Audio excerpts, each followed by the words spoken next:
The Battle of Beltline. This one has all the fixings. Two of the premier programs in the state, rivals separated by just 6 miles. And tonight, the district title hangs in the balance. Really, do you need another reason to watch? Desoto and Cedar Hill, the Battle of Beltline. Thursday Night Lights on the WFAA Digital Network, sponsored by Texas Health Resources. Good evening, ladies and gentlemen, and welcome inside the broadcast booth here at Longhorn Stadium in Cedar Hill. Mike Leslie joined by Jonah Javad again this week. And Jonah, we've got the matchup of the year on Thursday Night Lights. Desoto and Cedar Hill, two of the absolute best programs in the state year in and year out. Yeah, and there's a lot on the line for both of these teams. Bragging rights for one of them. We know how each of those two teams, with the rivalry and the history between the two, but also playoff aspirations as well. I mean, DeSoto, Cedar Hill will both make it. It's just where they're going to be in terms of the seedings. DeSoto, only 1 loss on the season. That was a 1-point loss at Mansfield Summit. Cedar Hill, 2 losses. Both those losses came against top 35 programs in the country. So we are expecting. And that's the crazy thing. In the country. They're top 15 teams in the state. They're top 35 programs in the country. Allen, as well as Denton Guyer. They played them the first 2 weeks of the season. Since then, they have not lost a game to sit at 7-2. You mentioned the battle between these two teams being a rivalry matchup. It also certainly matters in terms of who wins the district championship. If Cedar Hill wins tonight, they claim an outright district title for the first time since 2009. If DeSoto is able to win tonight, they would share the district title, 2 6-1 teams, but we know who would feel more like the district champion in that circumstance if DeSoto's able to win tonight, if they've got the head-to-head. Yeah, I think when it comes to the games like these, or I think anyone who pays attention to sports, they know tiebreakers, that head-to-head, that's where the bragging rights fall. So we'll see. It should be a fun one tonight. We've got some rain in the forecast. We're hoping that it is going to stay away from us. Maybe it's done for the day. Fingers crossed on that, because we have 2 quarterbacks battling tonight, 2 junior quarterbacks, in Caden Salter for Cedar Hill and Samari Collier for DeSoto, that both can do some pretty special things. Yeah, they're dual-threat quarterbacks, and that means they can obviously throw the ball, but they're explosive on the ground as well. And both of these offenses are kind of similar in that regard, where they utilize their quarterbacks to run the football. I think Collier is really a prospect who's coming on, is not getting a ton of collegiate interest. I think that will change over the course of the summer. And then when you look at the kid from Cedar Hill, he's getting a bit. I think this is an important game to show scouts what he can do. Players to watch tonight for it's a battle between 2 guys that we may see go head-to-head quite a bit this evening. Jabbar Muhammad, the cornerback from DeSoto, and wide receiver from Cedar Hill, Quinn Bright. It will be probable that these two are matched up with one another many, many times tonight. Yeah, it's not a lock that they're going to be one-on-one the entire game. Sure. And obviously Cedar Hill likes to do some interesting things with Bright offensively, but Jabbar Muhammad, a 3-star prospect going to Oklahoma State, really great kid, by the way, level-headed and smart. That's the term that head coach Claude Mathis of DeSoto used to describe Muhammad. You meet him, you understand that the IQ level is there. So that's going to be a real fun matchup. A couple of great athletes going at it in Bright and Muhammad. Bright on his way to Texas Tech, and Muhammad on his way to Oklahoma State. So that's a matchup that we'll see in the Big 12 at some point in years to come. But tonight we get to see it on the high school level here at Longhorn Stadium. Let's get you our starters for this evening. First, for the visiting DeSoto offense, we mentioned Samari Collier, their quarterback, and L.J. Arnold, their wide receiver, is a big target for Collier on that left-hand side. He'll be all over the formation, just happens to be on the left side in our graphic, but he's definitely somebody to keep an eye on, a guy who can take the top off the defense, but can also out-leap guys for the football and win 50-50 balls. And as a matter of fact, the head coach from Cedar Hill, Carlos Lynn, said when it comes to L.J. Arnold, 50-50 balls are more like 70-30 balls. That's the kind of talent that L.J. Arnold has. Defensively for DeSoto, we mentioned Jabbar Muhammad. Their defensive front is very, very talented as well, but we should note Shamar Turner, who you see there starting at the defensive end. He's been out for the last several games. He is not expected to play tonight. They need to get him healthy, of course, for the postseason. Offensively for Cedar Hill, of course, their quarterback, Caden Salter, leads the way, but certainly talent on the outside as well. We talked about Quinn Bright and everything that he brings to the table, but all 4 wide receivers can absolutely get the job done for the Longhorns offense. Defensively for Cedar Hill, Matthew Arabasala is the name you need to know at that defensive end spot. He will be a terror for DeSoto in the backfield tonight. He's somebody that DeSoto line definitely needs to handle. So who leaves with bragging rights tonight? The Battle of Beltline. Kickoff is right after this break on the WFAA Digital Network.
one of the fan-driven sports sharing platforms.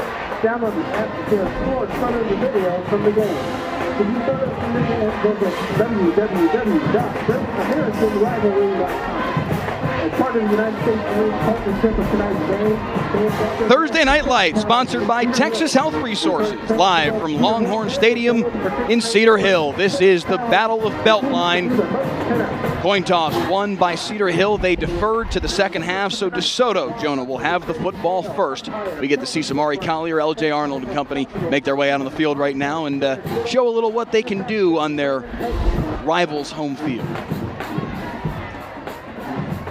Well, this is a great night for this football game. We got some rain earlier in the week. We were concerned it might be a little slippery out on the field this evening, but looks like all systems go. Mike, you were down on the field earlier, and now we're underway.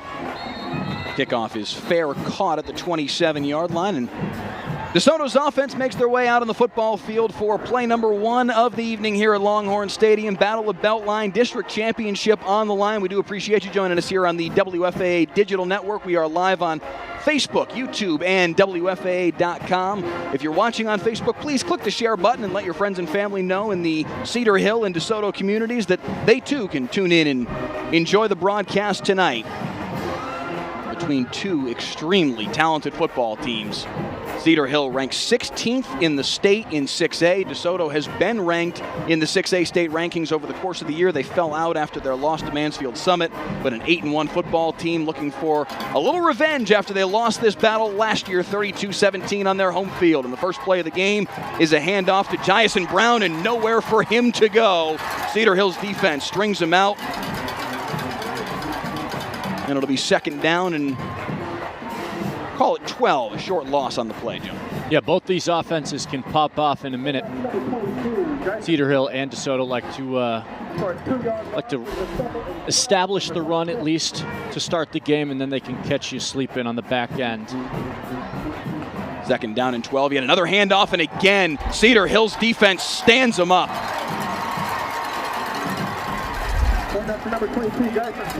Jaheim Lowe coming out of the pile, fired up, and a very strong start for the front seven of Cedar Hill. And it's third down and 14. I'll see what Claude Mathis can draw up here. Important possession for the Eagles. I figure momentum will be a big factor here in this rivalry game. Senior night here for Cedar Hill. I know the Longhorns are ready to play. So third down and 14 for Samari Collier. You figure this will be the first time we see him go to the air, and he's got a 5 wide receiver set to work with.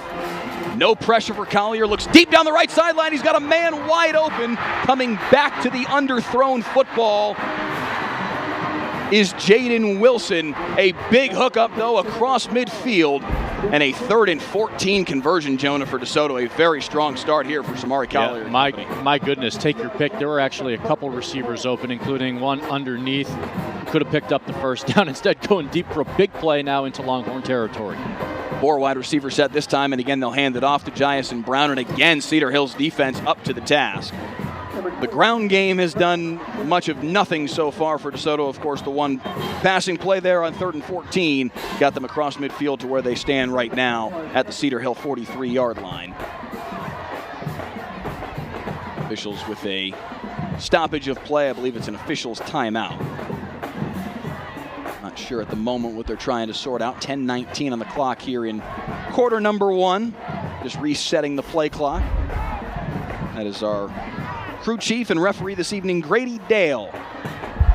Hopefully we don't see too much of Grady tonight.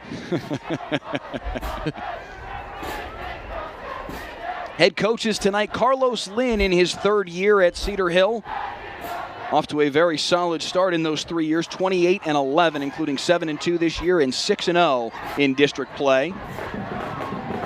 Meanwhile, for DeSoto, Claude Mathis, he is back at DeSoto. This is his 8th year with DeSoto, but his first year back with the program after a 7-year stint from 2008 to 2014. Of course, went to back-to-back state semifinals in 2013 and 2014. Back at Desoto now after a stint in the college ranks, a stint at SMU, went to Marshall after he left SMU, but now back at what is realistically, Jonah, home for him at Desoto. Yeah, when I caught up with him a couple of weeks ago, I asked why the return back to Desoto, and he just said this is home. It's where his kids go to school, and he's hoping this will be his last stop. We'll see that if that actually is the case, but I mean, he's done a great job with this year's squad. You mentioned one loss on the season in Mansfield Summit. That was on the road. Real slop fest of a game, only a 1-point loss. And the Eagles have been out without arguably their star player in Kamar Turner. So, yes, a 1-point loss without your best player on the field, and still not on the field tonight. They've done a really impressive job. An extended stoppage here before this second down play. We still have not gotten any sort of explanation from the officiating crew as to what was happening there. They signaled to restart the play clock, but nothing further. Finally, after all of that, back to the action as Cedar Hill had a couple of defenders that were having to run back onto the field because even they were waiting for something to happen as the handoff goes to Jiason Brown once again, strung out to the near side and taken down in the backfield once again, and a little pushing and shoving after the play. That's Lawrence Arnold and Amarion Williams jawing at one another. We saw before the game, Jonah, and we'll try and bring this video to you guys perhaps at halftime, of these two teams. I don't know if you'd quite go to the extent of calling it a brawl, but they were definitely in one another's face as some of the players from Cedar Hill came over onto the DeSoto side of the field, kind of trying to make it known that, hey, this is our field. We control this, all 100 yards of this field. And DeSoto took umbrage to that. And there was a good 5-6 minutes worth of coaches and even some police officers down on the field splitting things up. Eventually they were able to, as now trying to break free, flag flies. Samari Collier able to get around the corner, but you figure all of this is going to come back as he wiggles his way out of bounds at the 35-yard line. Flag all the way back at the DeSoto 43, so this could be a substantial negative play for DeSoto. Yeah, this will be a holding penalty on DeSoto, push him back. Make it third and extra long.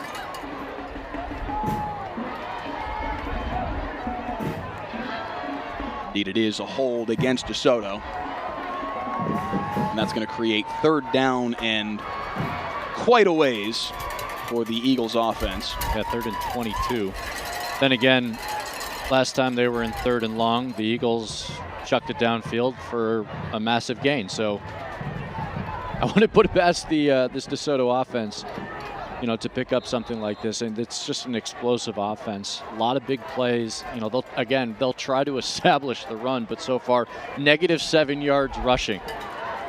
They've thrown one pass. It was complete for 30-plus yards.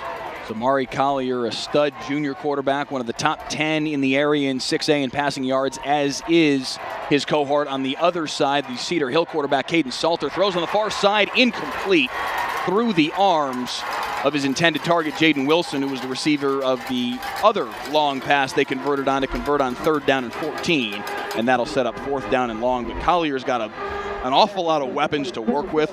L.J. Arnold on one side, Jaden Wilson on the other side, both 3-star recruits that are going to play big-time college football. Ashton Hawkins and Jordan Brown, the two slot wide receivers, both bring a lot to the table as well. Yeah, they weren't able to convert there, and now it's fourth down and 22, and Samari Collier is also their punter. It would seem that that's what they're going to do, is just drop him back a couple extra yards, and he will indeed. Quick kick it and punt it away. Not a whole lot on that one. Oh, no. That's going to go out of bounds on the near side, outside of the 40-yard line. The 42 is where the near side line judge will mark it out of bounds. That was a 12-yard punt. Might as well have gone for it. True. Going back to that third down incompletion, I don't know if Wilson and I saw the same pass there. It looked like we did. It looked like it was going to be overthrown, and then all of a sudden it kind of just dropped into Wilson's. It was like a changeup almost. And it went through his hands. I don't know, what his optics were. But now we get to see the Cedar Hill offense try to make this a 2-for-1, get in the ball to start the second half, and potential to strike first here. After a 12-yard punt, Cedar Hill 1st and 10 at their own 42, and Salters in shotgun. Motion man gets the handoff. That's Quinn Bright, their stud wide receiver, steps out of bounds at about the 46-yard line, right on his way to Texas Tech. 5'9" and 170 pounds. Not a big kid, Jonah, but he can scoop. Yeah, and with players like him, I always chuckle at being listed as a receiver because I think coaches don't really know what to call. I guess he's a receiver, but he does a lot of running back type duties as well. We call him an athlete, I guess, at the high school ranks is how he's qualified as a prospect, but that's what he is. This one Salter's going to keep, and he gets out of a tackle, steps through, and he's got a first down the far sideline, out of bounds at the 40. And Salter's another athlete. Both these quarterbacks can really do a great job running the football. One-on-one on the edge. Couldn't get a look at the number. It may have been Jabbar Muhammad on that far side, number 7. There are rated recruits all over the football field tonight. Jabbar Muhammad, a 3-star corner. We had him as our player to watch tonight. You mentioned Shamar Turner, the starting defensive end for DeSoto. He's out tonight, has been battling an injury the last several weeks. They need to get him healthy for the playoffs. Salter, with a ton of pressure in his face, steps away from it and now just throws the ball away and out of bounds. Cedar Hill hollering for a flag there, as it did look like the receiver on the far side did get kind of hauled to the ground. No play on that ball. Well over his head. Get another look at this here. Look at what Salter's staring at. 4 white jerseys right in his face. Still gets away from it. Somehow gets away and throws the ball away. But you can see the receiver kind of get pulled down at the 20-yard line. But as you mentioned, Jonah, that ball is well over his head and out of bounds. Not a catchable football by any means. Yeah, unless you have Kristaps Porzingis at receiver, that ball is not catchable. I love basketball, football crossover references, Michael. You better buckle up and get used to them. I'm already used to him, my man. I'm a fan of him. 2nd down and 10, and the handoff goes to Corey Allen as he fights his way for maybe 1.5 yards or so. DeSoto's defense strong in pursuit there. Kendrick Pipkins in on the tackle, as was Byron Murphy. Murphy's another 3-star recruit. Offers from Colorado, Georgia Tech, Kansas, SMU, TCU. There are studs everywhere. Cortland Ford, the big left tackle for Cedar Hill, a 3-star recruit, was at one point committed to LSU, has now backed off of that, considering 23 different offers. Salter on 3rd and 9. They try to set up the screen, complete, and it's Corey Allen with a lot of space. Breaks a tackle and spins out of another. Corey Allen into the free. Corey Allen for the touchdown.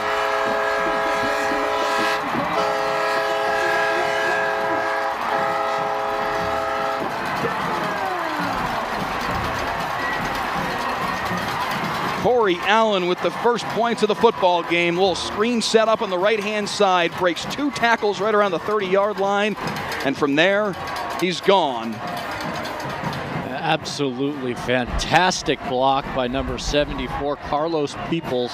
20 yards down past the line of scrimmage to free up Allen to go the rest of the distance. But what a play by Allen to split the tackle, shrug off another, and make his way into the end zone.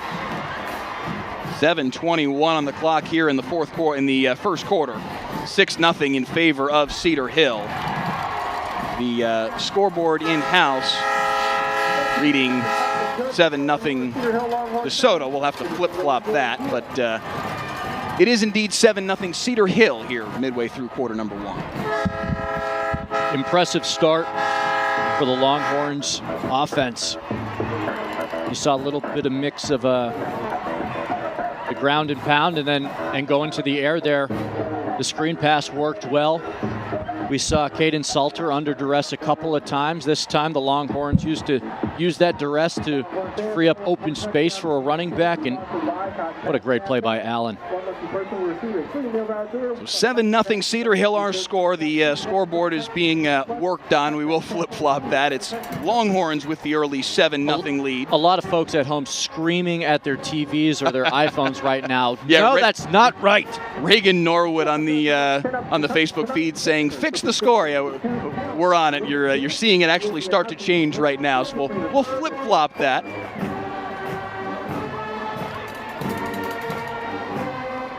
What's interesting is that, just to kind of give you guys a little bit of a peek behind the curtain here, the way that it's generally supposed to work, away versus home, left to right. And the scoreboard in-house indeed reads that way, away versus home, DeSoto and Cedar Hill. Our scoreboard, also as you saw moments ago, red, DeSoto, Cedar Hill, left to right.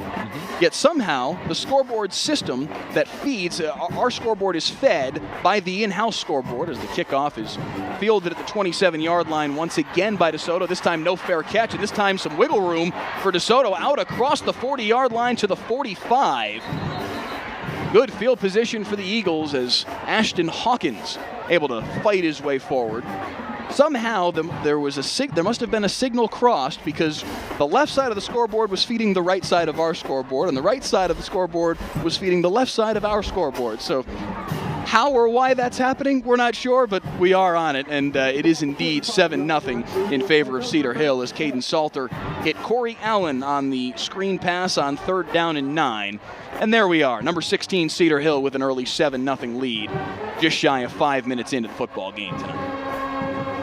So here comes Samari Collier and company, handoff for Josh Jackson, and again, DeSoto has not been able to run the football here in the early going. Every time Cedar Hill has been able to fit the hole and cut it off at the pass, and it's maybe a half a yard gain there and nothing further. Yeah, Mike, I'm not very good at math, but DeSoto, by my count, at about -7 rushing yards so far. Not a great start for them on the ground. They have been able to move the ball through the air, but they'll go to the ground here yet again on 2nd down and 9, and again strung out to the near side. Cedar Hill's defense everywhere. Matthew Arabasala, another 3-star recruit, getting looked at by Army, Navy, Georgetown, and others. Able to make the tackle for loss there, and it's 3rd down and 11.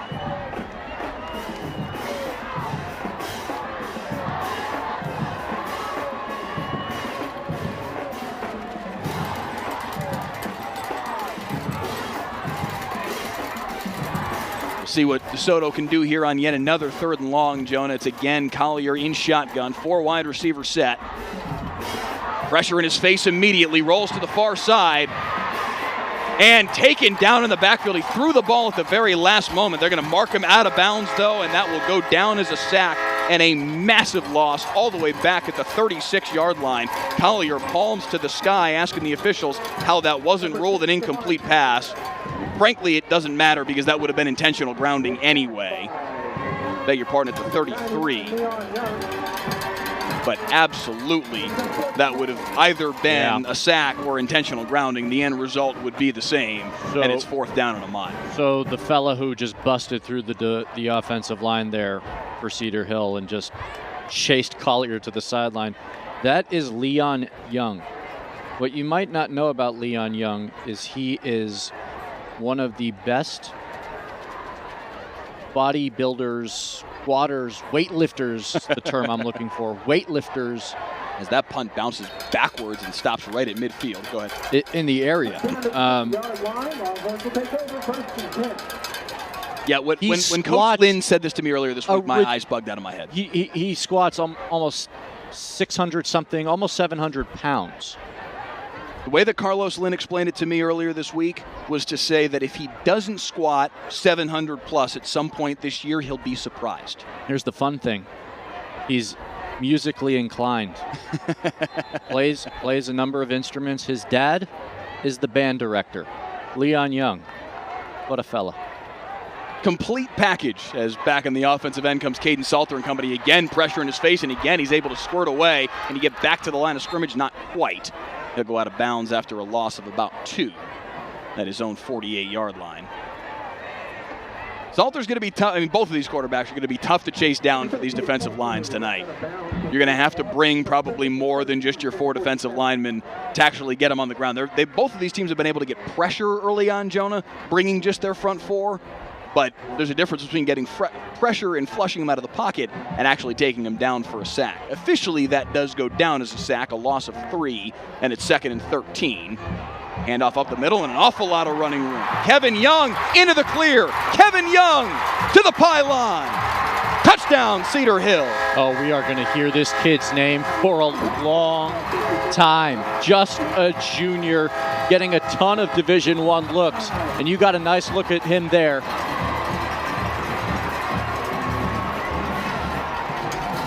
53 yards on the touchdown run for Kevin Young.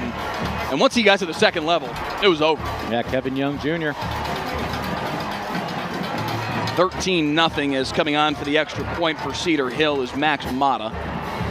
Beg your pardon, Jaden Cardell handles the PATs. They have two very talented kickers on this football team. Extra point is up and through. And it's 14-0 in favor of Cedar Hill. Just a little over 6 minutes into this football game, Jonah. A very fast start for the Longhorns. Yeah, I mean, if you didn't know about Kevin Young, you will know about him soon enough, more than just that touchdown you saw there. He's a special talent and will be the starting running back for the Cedar Hill team next season. You know, it's funny. He had nothing but daylight the moment he hit the edge. I think part of him was confused why it was so wide open because I know he's got more of a burst. He hit it and still scored the touchdown. I think if you ask him after the game, he probably could have got to the end zone even quicker. There was an element of slight hesitation and pause that why is this lane so wide open? But that's a tribute to the Cedar Hill offensive line. And whenever you rush the left side, you're going right around Portland Ford territory, number 77, the big left tackle we've spotlighted a little bit tonight. I wonder if we can get a shot of the far side DeSoto sideline. They have every member of the football team together, huddled up at the 50-yard line. Claude Mathis brought everybody together. They're just breaking up right now as they come out for the kickoff return. There was a message sent right there over the course of the last 20 seconds or so between the touchdown and the kickoff here. We'll see whether or not it works for DeSoto as they're in a 14-0 hole here on the road against their rival Cedar Hill. LJ Arnold is going to take this kickoff return, and he's going to try and go completely across the field. Gets outside the hash on the far side, and now outside the numbers. A flag flies in behind the play. And a little bit of fisticuffs down at the 40-yard line between two players away from the football, and a little flex. That's DeSoto's Cameron Reese. This is a flex zone. We'll check the flag and see what Grady Dale and company have to say about this particular play and where DeSoto will start their possession. At the moment, they've got the football marked at the 44. Looks like a hold against DeSoto, and that will bring them back quite a ways. The flag was resting at the 40-yard line as you get a look here at the replay as LJ Arnold came across the formation. 14-0 deficit, Mike. That sound familiar? This is the exact opposite scenario of what we saw a year ago in this football game. DeSoto jumped all over Cedar Hill in the first quarter of this football game. Shandarian Ward with a touchdown run, Tyson Alexander with a short touchdown run. It was 14-0 Eagles in that game, and Cedar Hill came all the way back. Outscored DeSoto 32-3 from that point forward. So we'll see if DeSoto can respond in kind tonight. They're going to have to start with something on the ground here, and finally some positive yardage for DeSoto on the ground. They get the ball out to about the 35-yard line in the hands of Jason Brown, their senior running back. He's their bell cow, but they will work 5 different backs into the rotation. Chris Henley was part of that rotation, but he's out now. He had surgery. Robert Richardson, Josh Jackson, DeMarcus Jackson. DeMarcus Jackson's their starting middle linebacker, Jonah. He's also their bruiser. Short yardage situations, he gets the football. He's got 12 carries on the year, 10 of them for touchdowns. As they go deep down the far sideline and leaping to make the catch, that is Jaden Wilson. Beg your pardon, that is Ashton Hawkins making the catch. 38-yard line in Cedar Hill territory, and is it fair to call that a mossing? I mean, he went up over top of him to make that grab. Yeah, let's look at the replay here. Oh, my goodness. That's impressive stuff from Ashton Hawkins, the senior wide receiver, number 16. They'll go back to work on the ground here, and that ball come out? No, it didn't. It looked like it was maybe a little bit of a shaky handoff, but they were able to hang on to it. Jason Brown slung down for no gain. You know, I really admire DeSoto still trying to run the ball here. If we're watching the same game, I would throw it every time. The Eagles have had so much more success throwing the ball. They've had guys wide open every time. Andy Padron, the offensive coordinator for DeSoto, previously at Bowling Green, a creative guy that Claude Mathis is a big fan of. That ball underthrown. Open again. It's LJ Arnold. Wide open. Arnold on his way to Kansas next fall. Collier threw it about 5 yards in front of him. L.J. Arnold is somebody they desperately need to get going for them. He's an interesting receiver in terms of you can count on him for those short gains, but he's also the one you can chuck up to 50 yards downfield and let him go get it, much like you just saw from Ashton Hawkins. 3rd down and 10 for Collier. They've been in 3rd down and long all night long. Throws on the far side. Nice move to get away from a tackler and a 1st down. Yep. Down across the 25-yard line goes Jordan Brown, and DeSoto moves the sticks on another 3rd and long. Yeah, two yards of separation there, and that's plenty for Collier to sneak it in. Give him a little hesitation, a little shimmy. Now DeSoto's going hurry up back to the line of scrimmage.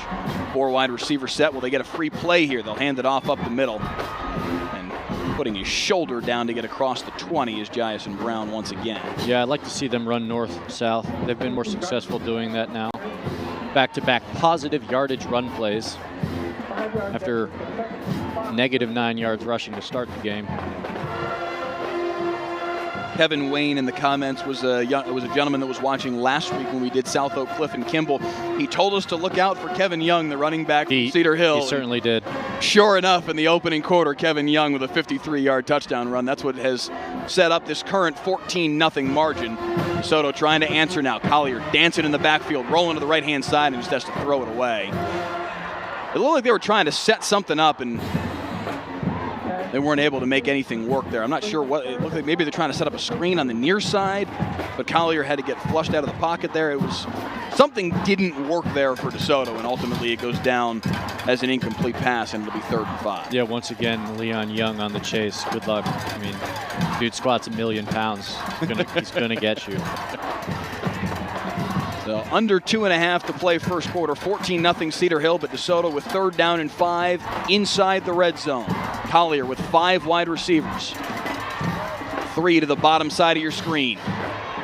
Cedar Hill rushes 4. Collier flush, trying to dance away. Taken down in the backfield. Combining for the sack, Leon Young and Charles Esters, and it'll be 4th down and 8. What a privilege for the Cedar Hill defense to have 2 guys who can keep the quarterback from getting to the full edge and breaking that for a big run. That's not a cornerback or a safety coming up to make the play. Yeah. That's a front 7 play, stopping an elusive quarterback. So now here's 4th down and 8. DeSoto's going to keep their offense on the football field. Nathaniel Gutierrez, their kicker, but they feel like this is maybe a little bit too long for him. It would be a 39-yarder from here. Instead, they'll go for it on 4th and 8. Tight formation around Collier. Looking deep down the near sideline, into the corner for L.J. Arnold, diving. He made the catch. Touchdown, DeSoto. Oh, my goodness. Samari Collier to L.J. Arnold, 21 yards for the touchdown, and DeSoto finds a little bit anyway of the answer they needed here early on. Are we having fun? Look at this catch. Defender draped all over him. He goes through the middle of the field, takes a direct, like a curved route through the end zone, beats the man. The defender thinks he's got an interception, and then Arnold comes out of nowhere to reel the ball in by the, really within the last 2 feet he had left. Nathaniel Gutierrez on for the PAT. Kick is up and good. 14-7 our score. Samari Collier to L.J. Arnold for the touchdown on 4th down and 8. And they convert in the left corner of the end zone with a beautiful diving grab by Samari Collier. I beg your pardon, by L.J. Arnold. We mentioned it earlier. Carlos Lynn said it. I was going to say. A 50-50 ball, when it's thrown to L.J. Arnold, is not a 50-50 ball. It's a 70-30 ball, and he came up with that one for the touchdown. Yeah, I recall a couple moments ago saying you just chuck it up to him and let him go get it. Kind of works. There's a reason the kid's going to play for Les Miles at Kansas next year. 16 to play first quarter. Really strong response by DeSoto. You saw Claude Mathis huddle up his team, talk some sense into him, I'm assuming. And then the Eagles march down, score a touchdown, make it a 1-possession game, and we'll see if maybe we've got some shades of last year when we saw the tides turn in this matchup. Mathis back with this program we mentioned earlier, and when we talked with him earlier this week, he said he feels like his program is close. He said it's not, he was very clear about this. He said this is not 2013 and 2014. This is not those teams. He's right. But he does feel like they're close. He said the thing that they need to achieve, the thing that they need to attain to get on that level is dominance. He said he hasn't seen them get to that point where they are a dominant program again. He said teams used to fear us when we'd walk out on the field back when in his first stint with Desoto. They're trying to get back to that point. Obviously, being in a 14-7 hole, they're not dominating anything right now. Cedar Hill has played very well to start this football game, but that's what DeSoto's trying to do, to turn that corner, to get back to the program that it was in Claude Mathis's first tenure with the Eagles. Of course, they won a state championship in 2016 in his absence after he went to SMU, a 6A Division II state title.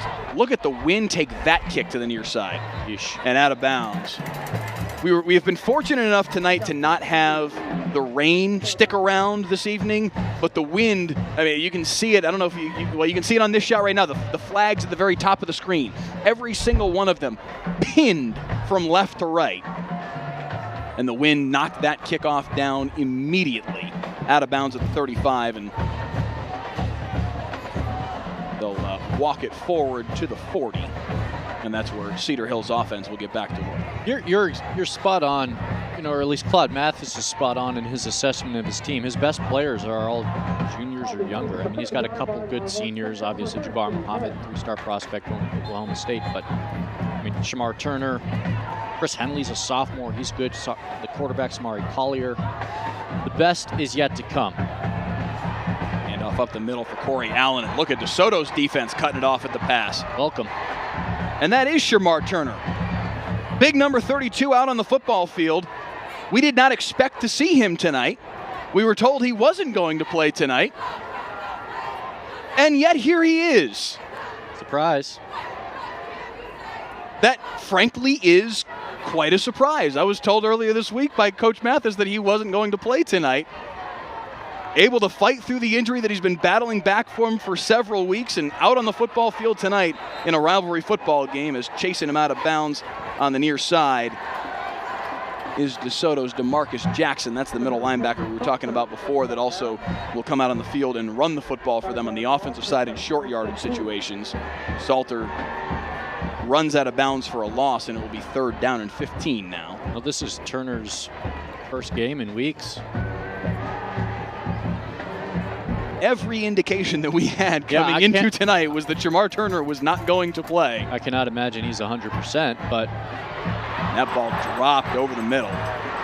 Ryan Rainey. I don't know that he would have gotten all the way to midfield where he needed to pick up a first down, but he probably would have been able to pick up a decent chunk if he had held on to that football. You feeling that momentum swing, Mike? He would have needed to make this man miss right here. If you can make one man miss, getting to the 50 may have been possible, but there were... I don't see it. I mean, Jabbar Muhammad's right there waiting to make a play as well. It would have been awfully tough for Rainey to get the first down anyway. So in a lot of ways, no real harm done by the drop. But yes, to your point, Jonah, the momentum maybe shifting just a little bit. That is a fantastic punt. If you haven't seen Jaden Cardell do work, and that ball is stopped on the 1-yard line, inside the 1-yard line. I don't think you can stop a football closer to the goal line than he just did. I've never seen a ball down that close to the goal line. The officials are reviewing whether or not is that going to indeed stand as a downed punt inside of the 1-yard line. Indeed looks like it as he's walking to the hash marks. Jaden Cardell, he's the PAT kicker for this football team, and he's their punter. Carlos Lynn said to me earlier this week that in practice, this week in practice, not just one day where he was really feeling, this week in practice, he hit a field goal from 72 and 75 yards. He said when he gets a hold of it, it goes, and you just saw it there on that punt. He is a very, very talented leg, and he just completely flipped to the field as much I mean, literally, look where that football is. As much as is humanly possible. And now DeSoto stuck on their 1-foot line with Samari Collier standing in the middle of his own end zone. Good luck, Samari. Deep ball over the middle. He's got L.J. Arnold, and they're already out to the 20.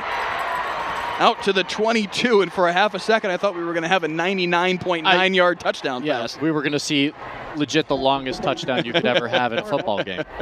He was one broken tackle away from see ya. It was going to be 99 yards, 2 feet, 11 inches. So credit to DeSoto. They Who crawled said their I was way bad out at of that math? hole. Who said? Wasn't me. All right, end of one. Nice game we got here, buddy. End of one quarter. It's 14-7 Cedar Hill in the Battle of Beltline. We do hope you're enjoying the football game so far on the WFA Digital Network, Facebook Live, YouTube Live, and WFA.com. If you're watching on Facebook, please click the share button. Let your friends and family know if they're in the DeSoto community, the Cedar Hill community, heck, the Texas high school football community writ large, because who doesn't want to watch this football game? Over 700 of you watching right now. We do appreciate every last one of you. And please click that share number and that share button and just watch that number grow. Yeah, hit us up in the comments. Talk some smack to Mike. We're here for it. We see what's going on. For real, though, let us know what you think about the football game. I've seen a couple comments about, some real, obviously the L.J. Arnold touchdown reception was very impressive. We saw some comments, of course, about the touchdown run from Kevin Young earlier in the quarter. So let us know what you think about what's happened in the football game. Let us know where you're watching from and who you're tuning in to see. We'll have family members watching from all over the country every single week. We have people watching from Ohio and New York and California and Florida and Wyoming and wherever you may be from, watching a nephew or a grandson or what have you. So let us know who you're tuning in to see and where you're watching from, as Collier's going to keep it himself here on the first down run, and he's got another first down up the middle off the read option. And I'll promise, wherever you're watching, it is definitely a lot warmer than it is here. Chances are good, although I don't know if you're in Wyoming or New York, maybe not. Fair. First and 10 for Collier. Handoff, and again, DeSoto's defense up to the task on a run play as the handoff went to Jason Brown again, and it's Leon Young. Big old Leon Young, 6'1", 260, there to make the play again. Yeah, Cedar Hill strength coach Shane Rink was telling me about Leon Young during the offseason. He's like, I got this kid who can just lift weights out of the shed. We're seeing it tonight. It's not just weightlifting. He's getting by these offensive linemen for DeSoto. And I do beg your pardon, it was Jaleel Harvey, 6'2", 295 in there making that play as Collier goes down the far sideline and it's incomplete. He had a man wide open, and they aren't able to connect. That's Jason Brown coming out of the backfield. See if we can get a look at, well, the ball was a little behind him, maybe just an awkward adjustment for him to make, but there was a lot of room for him to run if he was able to hold on to that football. Yeah, I think Collier didn't want to lead him because the defender was coming over, tried to hit him back shoulder. Just couldn't make the adjustment, but there's room out there for the Eagles offense. There's space to create. Collier's just got to do a better job of putting it on their body. 3rd and 10, deep drop for Collier. Space on the near side, finds a man complete and out of bounds. Wide First open. down, Ashton Hawkins. Good find by Collier, rolled out, stayed patient, showed some poise there, and this man was wide open, just camping out right on the sideline. Bring up 1st and 10 at the 47. Collier looking to the far side to get the play call from Andy Padron, their offensive coordinator. Masi Vaimu says checking in from Hawaii. Earl McRae says Dillon, Montana. Peoria, Illinois for Dean Mill, checking in to watch Cortland Ford and Cedar Hill. Russell Lynn Livingston says watching from far north Fort Worth. Hand off to Jason Brown, and he picks up about 4 as he's able to get somewhat around the corner.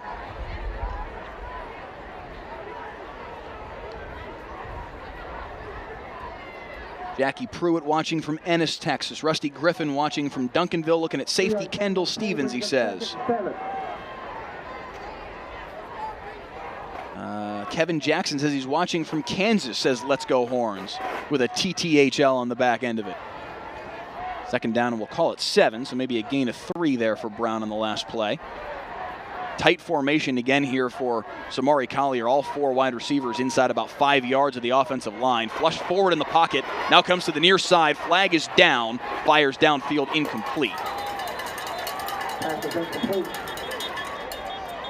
Flag came in from the umpire. on the far hash. Brady Dale, our crew chief this evening. Kelvin Woodburn, our umpire. Salvador Garcia, the head linesman. Jared Goodall, your line judge. And the back judge is Raymond Tate tonight. Brady Dale with the signal right there of the penalty against DeSoto, and that'll knock him back here and reset second down.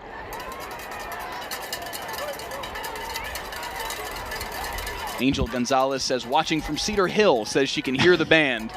I think there's some folks out there watching us on their phones with earbuds in. Hey, we appreciate that very much. Yeah, it's kind of perfect because we're on about a 20-second delay, the way that our system works and what we feed back to the station. So you can watch the play happen live in front of you and then catch a little bit of a replay and some commentary about it as well. I mean, what more do you want, right? Second down and 17 now for Collier. Rewinds to the near side, looks to the far side, though. Down the sideline, L.J. Arnold, complete first down. Kid is good. Kid's good. We're going to see a lot of that tonight, I have a feeling. Already a couple big catches. This kid is really impressive. That's a fantastic catch. He's just really impressive at tracking the ball. I mean, right as he needs to. Tracking the football. His leaping ability, obviously, on display right there. The adjustment to the football, it's all impressive. And it sounds so obvious, like, oh, tracking the football, I'm a receiver, that's what you're supposed to do. But no, I mean, some do it better than others when they're running full speed. So a fresh set of downs inside the 30-yard line as DeSoto's trying to crawl their way out of that early 14-0 hole. Already got one touchdown on the board. That ball tipped and incomplete. Momentarily, it looked like there may have been a chance for Brett Lynch on the far side, the free safety, to come in and make the interception, but a little bit beyond his grasp, and it'll be 2nd and 10. Yeah, a bit of a heat check. We're going back to Arnold there on the slant. Gregory Lynn, watching from Marine Corps Base 29 Palms, California, says, let's go Eagles. David Caston, watching from Oklahoma, watching Quinn Bright from Cedar Hill. Janetta Clay says, watching on her phone in Grand Prairie, says, hook 'em horns, TTHL. Handoff up the middle for Jason Brown. Got hit hard, but fell forward for maybe 2, and that'll set up 3rd down and 8. Is anybody watching Cedar Hill Center Carlos Peoples? Because then we could say they're Peoples watching. I'll leave now. Peoples tuning in to watch the football game. I'll leave now, thank you. D. Sneed says, watching from Oak Cliff.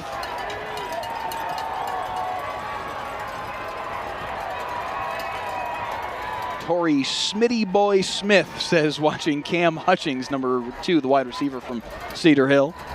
3rd down and 8 now for Collier. Again, that tight set. Looking deep over the middle for L.J. Arnold again, and it's complete. Arnold for the first down and fighting his way inside the 20-yard line. If you're in a pinch, just go to Arnold. My, how this game has turned, though. I mean, first 5 minutes, it looks like Cedar Hill could just, run away with it, but DeSoto now airing the ball out more, so many options. Look at a wide open man down the sideline, too. That could have been a touchdown. So, I mean, pick your poison with this Eagles offensive attack. Doing a great job. And now 1st and 10 from the 11. Handoff up the middle for Jason Brown and falls forward to the 6. They can get another first down here. They got to get inside the 2. Like basically right to the 1-yard line. The original line of scrimmage was basically about the 11.5, so they got to get to about the 1.5. These are to pick up a fresh first down. These are moments where they miss Chris Henley. He's out right now. Got dinged up a few weeks ago. 5'10", 205-pound sophomore. This is also where you might see them use DeMarcus Jackson if they get in a shorter yardage situation, and he is the back that is saddled to the left of Samari Collier. They can get the play off. A flag flies in, and Samari Collier hopping up and down, frustrated. And that'll knock him back 5. DeMarcus Jackson, get a load of these stats. I started to mention this earlier. He's carried the football 12 times this year for 30 yards, 12 carries, 10 touchdowns. Short yardage guy, and he can bruise his way to the end zone, and that's about what he does for this football team on the offensive side of the ball. That's it. That'll be 2nd and 11 now from the 12 after the 5-yard penalty knocks him back. I got to pick him up in my fantasy league. Yeah, he's a touchdown vulture. If this were the pros, I need some touchdowns. He's the worst nightmare of somebody that owns Jason Brown in fantasy. DeMarcus Jackson's the one who comes in there and vultures touchdowns and takes them away from the guy who brought him all the way down the football field. 2nd down and 11. Collier off play action, looks left side, into the end zone, incomplete. Oh, great defensive Nice play. job by Brett Lynch to come across and make the play. Oh, yeah, he spotted it. I mean, maybe that ball's out a touch sooner, but I mean, Lynch saw it, bolted. Look at this. He had him. Yeah, I mean, the only way that's complete is if that ball is out and it's caught at the goal line. Great defensive play. Ashton Hawkins calling for a flag there. That was the intended receiver. Instead, 3rd down and 11. Again, they can pick up a first down just inside the 2-yard line in order to pull that off and set up 1st down and goal. See if they can do that here from the Cedar Hill 12-yard line, trailing 14-7 midway through quarter number 2. Collier flushed, hit, ball's out. Picked up by Desoto, and look at this. Who's got the football on the offensive line for Desoto? Carrying it down inside the 11-yard line. That is Yakiri Walker, who one-handed just palmed it like it was a basketball and took off. Can we run that one back? Look at this again. Ball's on the deck, and look at Yakiri Walker. Just one-handed, and off he goes. Yakiri was like... That's an athletic play from 6'3", 250, man. That was pretty special. He picked up that football. It's like, it's touchdown time. After all of that, it goes down as maybe a half a yard gain. I low-key was kind of hoping he would make it in there because that would just be a ridiculous way to score. That would be the highlight to end all highlights. Instead, out comes Desoto for the field goal attempt. It's a 27-yard attempt on the way and through. Desoto cuts the lead to 14-10. So 10 unanswered by Desoto after going down 14-0 early to start this game. We saw the defense on the last Cedar Hill offensive possession. The Desoto defense started to come alive a bit. Shamar Turner out there giving them a spark. So now with 5:45 left to go in the first half, this is a pivotal point in the game because Cedar Hill is going to get the ball to start the second half. A score here or a long drive here to go into halftime with possibly a 2-possession lead is a lot different than going into the half with, a 4-point advantage. So this game a year ago was a 17-17 tie at halftime after that early 14-0 DeSoto lead. Cedar Hill fought back and tied that football game up right at the halftime gun, hitting a long field goal to even the game up. And then they outscored DeSoto 15-0 in the second half. Tonight, an early 14-0 lead for Cedar Hill. It's DeSoto that has had to fight their way back in this football game after Caden Salter hit Corey Allen on a screen pass for a touchdown just about 5 minutes into this football game, and then Kevin Young, not quite 2 minutes later from 53 yards out, made it 14-0 Cedar Hill.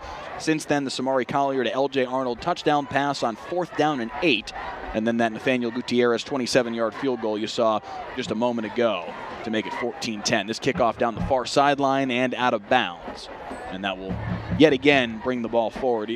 We see this more as the season has gone on. I feel like we've seen more and more kickoffs out of bounds, and I almost wonder, has it become an intentional thing? Just to avoid, because not a lot of kickers, frankly, around the state are going to be able to regularly kick the ball out of the back of the end zone and set up a touchback. So just to avoid the threat of a kickoff return, yes, you're giving up a couple extra yards, bringing the ball out to the 30-yard line instead of the 25, but that's really negligible. So why not just kick the ball out of bounds and run your defense out there? I smell a commentary. We'll get Dale on it. Something tells me Hanson's not going unplugged about kickoffs in the high school game. False start here before Cedar Hill can begin the drive, and that'll set up 1st and 15.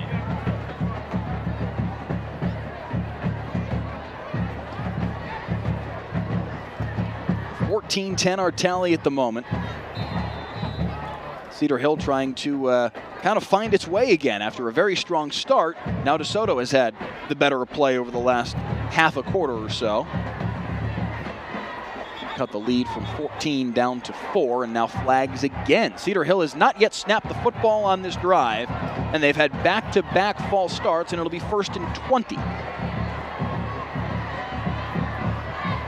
We were talking about momentum earlier, and we're kind of seeing it snowball right now.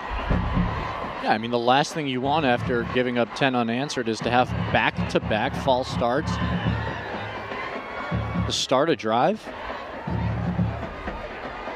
I mean, that's a nightmare situation for a coach. That's the kind of thing that'll keep Carlos Lynn up at night. 1st and 20 now for Caden Salter and company. What play do you call if you're Kyle Morales, the Cedar Hill offensive coordinator, on 1st and 20? Salter stepping up in the pocket, fires deep over the middle, tipped a couple of times, and ball's harmlessly incomplete. Cameron Hutchings had a couple of opportunities at it, but couldn't quite haul it in. Very nearly tipped it into a defender's hand. In some ways, they're fortunate that ball did fall incomplete. Tim Jennings came in there to lay the wood and make sure that Hutchings wasn't able to haul it in.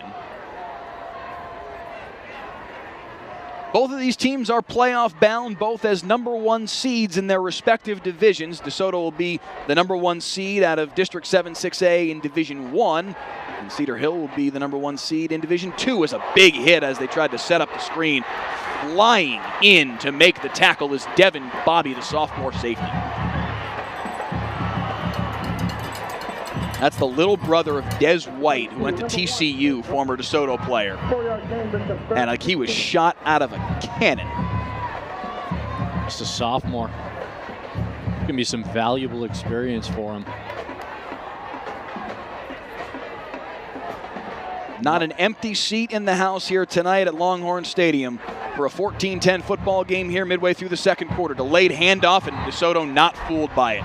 Nice play by Byron Murphy to take him down in the backfield, and it will be 4th down and pick a number. 18 looks like. Yeah, this Eagles defense has just absolutely come alive. Claude Mathis, the head coach for DeSoto, huddled up his team, everybody around midfield after going down 14-0. And my goodness, his team has responded on both ends of the field. Line drive punt, checks up at the 45 and bounces backward, and that's where Cedar Hill will mark it down. That was Max Mata, I believe, out there for that punt. And look at him, getting him fired up again on the far sideline there.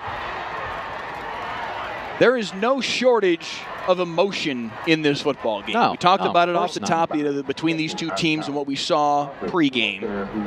And I think it's a manifestation of what this rivalry is. These two schools are separated by 6 miles. It's the Battle of Beltline for a reason. They are 6 miles apart on Beltline Road. These kids know each other very well, have known each other for a long time, have played against another for a long time, and who doesn't want to, especially if you're a senior out on this football field right now, if you're a senior for Cedar Hill playing on your final game on your home field. You don't think you want to win? Got a little trickeration here. Double flea flicker. Collier had it knocked out of his hands, and that ball is caught by an offensive lineman. Flag flies in after the play. That ball tipped out of the hands of Collier and caught by Chase Stratford. DeSoto's offensive line now has a rush for 6 yards and a completion for -4 if you're counting at home. Penalty is declined against DeSoto. The flag was for an illegal touching. You're telling me that he wasn't eligible? No, I don't think this was how they drew it up. This wasn't the play, Mike? I mean, this frankly was kind of doomed from the jump because the ball kind of it almost broke free of Collier's grasp after they flipped it to him. There were a lot of moving parts in that play, and the Rube Goldberg machine that play was did not find its completion by any means. Now still some confusion on the far side as Claude Mathis and his coaching staff are barking at the officials. I think what they're trying to say, and frankly, I think it's a fair argument, is that football was tipped.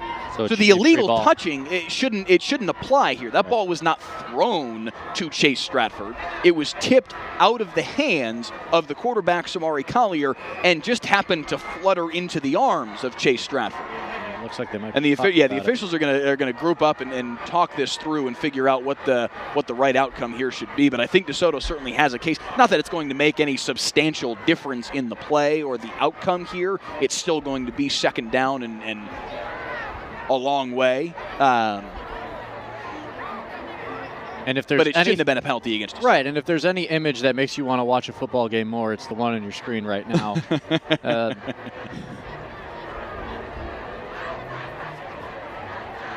Let's see what Grady Dale has to say coming out of the officials' huddle. There is no flag on the play. Okay.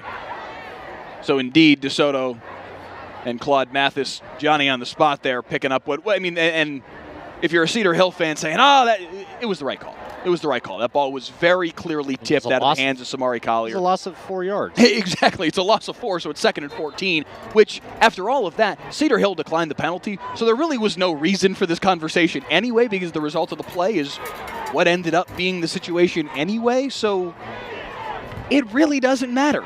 And 2nd and 14 is where things stand, just a hair across midfield with Collier in shotgun. 3 wides to the far side, and he's looking that way. Throws it underneath, and they get it back to the original line of scrimmage at the 45. Jordan Brown on the receiving end.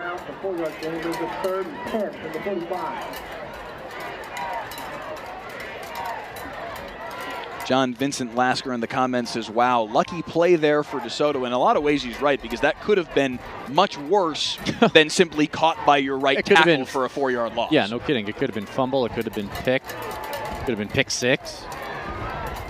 So another 3rd and long for DeSoto. We've been saying that all half long. Collier.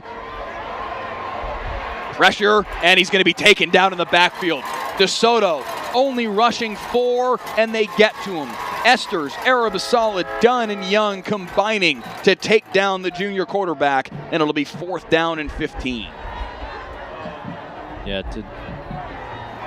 good Dunn get in there. Number 91, Derek Dunn. To Derek Dunn, Arabasala, all in there to finish him off. Well, that's a nice response by Cedar Hill's defense. They're giving up 10 points the last couple possessions. Reagan Norwood says here in the comments, Cedar Hill can't let DeSoto score before half. 2:48 on the clock. DeSoto has all 3 timeouts. They trailed 14-0 in this football game.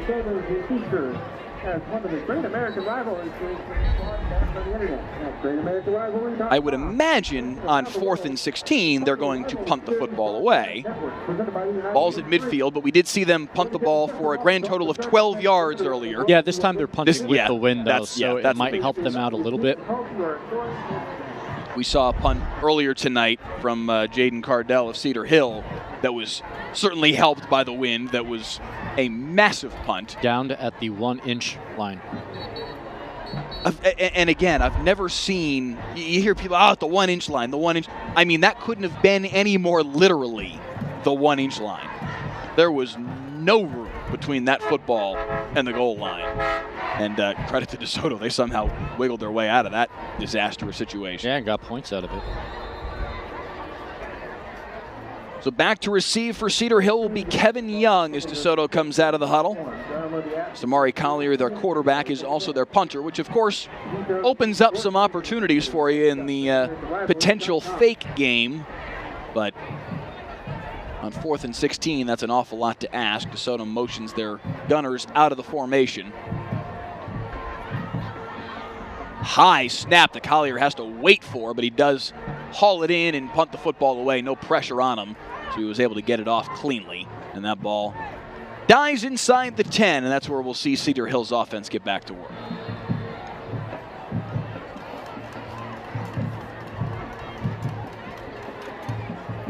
Momentum's such a funny word we use in sports, as if momentum can physically make a player run faster, or catch a ball better. Anyone who's played sports in their life, could be high school, rec league, whatever. But in the midst of games, it's kind of like a mindset thing, where, maybe you were down 1 minute, but the next you've got the confidence. And I think maybe that's really what it is. When we say momentum, we think confidence, and DeSoto has their confidence back. See what their defense can do here as DeSoto starts from their own 8-yard line. Hopping his way across the 10 is Corey Allen. Out to the 12-yard line. Call it a pickup of about 5 on the play. But with that confidence is, still the attention to detail. And the Eagles here, Matt, this is a critical defensive possession for DeSoto. Because, again, you mentioned it earlier, Cedar Hill gets the football to start the second half. Giving up points here, and then, the Horns getting the ball in the second half. I mean, they could be facing a big deficit in the second half if they don't lock down here. 2nd down and 5 for Salter and company. Clapping for the snap and rolling to the right-hand side. Throws back across his body, nearly intercepted. Nearly picked off at the 27-yard line. Devin Bobby had his hands on it, but couldn't quite haul it in. Yeah, both these teams have really gotten away with it. I mean, there could have been a couple turnovers from DeSoto the last 6 minutes, and here this should have been picked off. An ill-advised throw, frankly, from Caden Salter, trying to find Brian Rainey over the middle, throwing on the run against his body. And he's very fortunate that Devin Bobby, the sophomore safety, didn't make him pay for it. 3rd down and 5. 1:43 to play here, second quarter. 3 wides to the top of the screen. Salter trying to set up a screen on that side, kind of a lollipop pass, and that's going to cause all of the timing for that play to be completely destroyed. Taken down in the backfield is Rainey.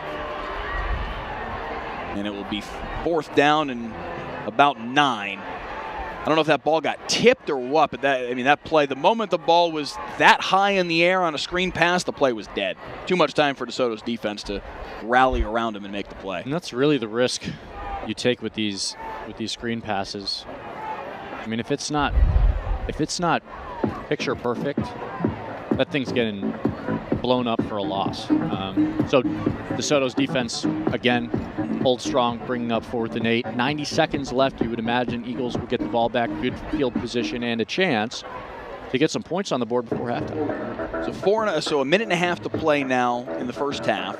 Cedar Hill likely going to punt the ball away, facing 4th and 8 from their own 9-yard line. Not a situation where you imagine somebody's going to go for it.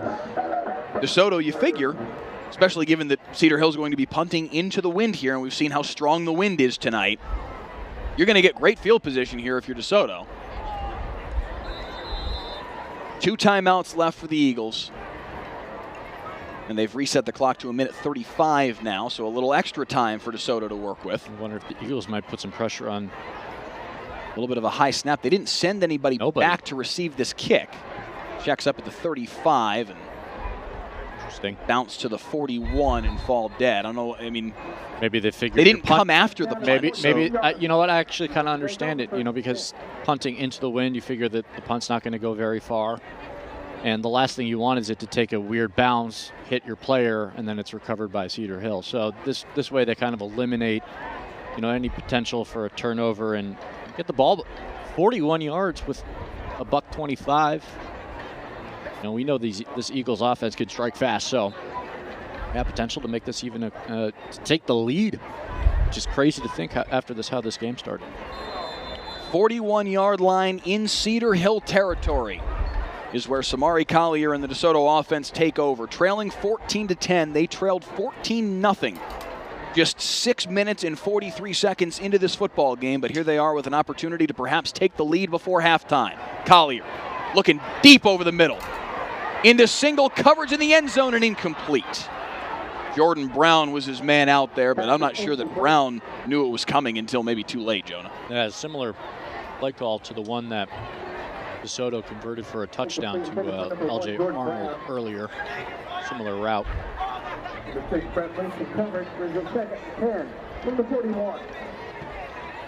think DeSoto, there's plenty of time to work the ball underneath.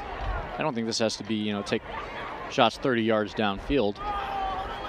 You know, maybe that's just kind of a way to get the defense back on its heels a little bit.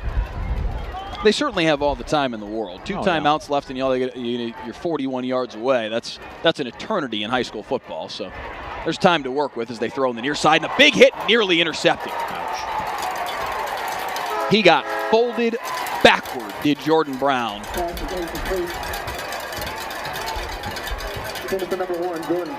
Jalen Peoples laying the wood. And this ball was nearly picked off as it almost fell into the hands of the Cedar Hill defender that was kind of rotating over on the play. I think that was Brett Lynch that nearly made the interception. Instead, 3rd down and 10 now, still from that 41-yard line. But man, that was a big hit that Brown took there. Well, Cedar Hill's doing. It's really just the pass pressure. Cedar Hill's getting into the backfield. It's throwing off Collier's timing. Collier's going to run for it here on a little QB draw, and he slides down across the 30-yard line to the 29. First down, DeSoto. Oh, well done. I think he slid about 6 yards. Yeah, no kidding. That's the second designed run we've seen for Collier tonight. 6 may have been an exaggeration, but he slid all of 3 yards anyway. 1st and 10, and he's going to take off again on the QB draw. Straight up the middle and across the 20-yard line. Smart. It's wide open. They're going to mark him down at the 22. They're going to say that's where he started his slide, so it is not a first down. It'll be 2nd down and about 3. 31 seconds left in the half and moving. Still haven't used either of those 2 timeouts, DeSoto. Collier, near side, slides down at the 15. Yet another first down. 22 on the clock, and it will stop as they set the chains. We'll see if DeSoto wants to use a timeout. They don't. Clock winds. 18 seconds. Collier hollering at the sideline. Also hyping up the fans. Clock is still moving down to 10 seconds, and finally they've stopped it as DeSoto had basically their entire coaching staff out on the field trying to understand why I guess they must have tried to call a timeout and it wasn't granted. Claude Mathis is hot right now, pointing at the clock and hollering at Grady Dale. Absolutely zero reason why DeSoto would want that clock to tick. Not in a million years. Seems that a big smile across Claude Mathis' face there. It seems that they've got things squared away, and Grady Dale and company will reset the clock here momentarily. You figure it's got to be at least 20 seconds. 22 is where it sat when we saw Collier slide across for the first down. We'll see what they decide to reset it to, but certainly more time will be on the clock. If it is 20 to 22 seconds, you figure for DeSoto there will be 1 timeout remaining. That's an opportunity to take 2, maybe 3 shots into the end zone before having to settle for a field goal. And I can see Grady Dale trying to signal. His microphone's not working this evening, but he's trying to signal to the booth, 2, and they have finally gotten the message. 22 seconds will remain here in the second quarter. So again, plenty of time for DeSoto to do something with here. Yeah, it's just a funky yardage where you could kick a field goal in theory if you maybe get a little closer and make it a little bit easier of a kick. That way you make it a 1-point game at the half, but I just wouldn't take careless shots to the end zone. Don't look at this as like a Hail Mary. Maybe draw up a play, maybe a 10-yard out to the sideline. I'll say this, anything that goes toward number 2 I think is probably a smart call. Let me put it this way, DeSoto just needs to get points on this possession. The turnovers are absolute worst case. Collier on 1st and 10. Deep over the middle, into the end zone. Incomplete. Knocked out of the hands of Ashton Hawkins at the last moment. It looked like Hawkins actually had a chance on that one. That was great play design. Yeah, off his hands. Dropped it. Off his hands and his left shoulder. And really, you're right. That I thought it must have been knocked out of his hands, but he just wasn't quite able to squeeze it. Yeah, you could tell by his reaction. He knew he had a touchdown there. I love the play call right up the seam, one-on-one coverage. 5 seconds come off the clock during that play. 17 seconds to play and 2nd down and 10. So at minimum, you should have no issue running 2nd down and 3rd down. See what you can get on those 2 plays. You do still have 1 timeout left. And then in a worst-case scenario, line up a field goal attempt. Collier looking to his left. Got Arnold. Arnold, and it's dropped. That's not something we expect to see a whole lot of tonight or any night, is L.J. Arnold dropping the football.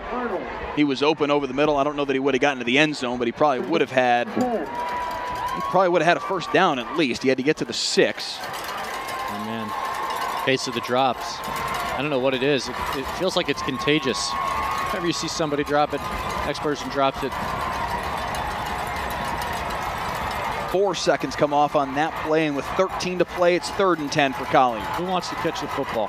5 wide receiver set, 3 to the far side. Tries to set up a QB draw, gets to the outside. Collier leaping across the 5, fighting his way. 5 seconds on the clock, and he's marked down inside the 5 at the 4. 3 seconds on the clock now, and you imagine DeSoto's going to use their timeout, and they do. Samari Collier. Half leap, half ninja kick across the 5-yard line and sets up 1st and goal. But with 3 seconds on the clock, you have to imagine now you line up the field goal attempt. There's not enough time to try and run one more play and then kick a field goal. I was waiting. Some leaps are funnier than others. Yeah, no kidding. I've been waiting to see Collier start to use his legs in this game. It only took about the last 2 minutes of the first half for him really to get moving on the ground. And frankly, that's because he just doesn't have enough time in the pocket unless it's a quick slant or one-on-one coverage to complete the ball downfield. So he's having to make plays with his feet. Goodness, no, he's athletic enough.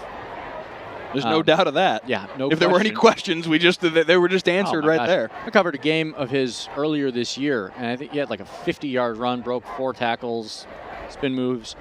I mean, he's got the mind, the agility of a receiver, running back type, but in the body of a quarterback. So I think here you got to take the points if you're DeSoto. Maybe you roll the dice, but making it a 1-point game is... It would be a risky decision, for sure, to come out here and try and go for a touchdown. We'll see who runs out on the football field right now for the DeSoto Eagles with 3 seconds to play in half number 1.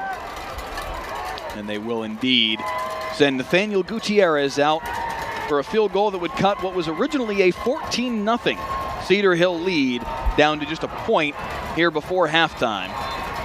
On the right hash with the wind blowing right. Out of the hold of Ashton Hawkins. And it's up and through. And DeSoto has cut the lead to 1 as the first half comes to a close. Nathaniel Gutierrez good. We had a football game, my friend. Michael, excellent news. Let me rephrase it. Was there any doubt? I had very, very little.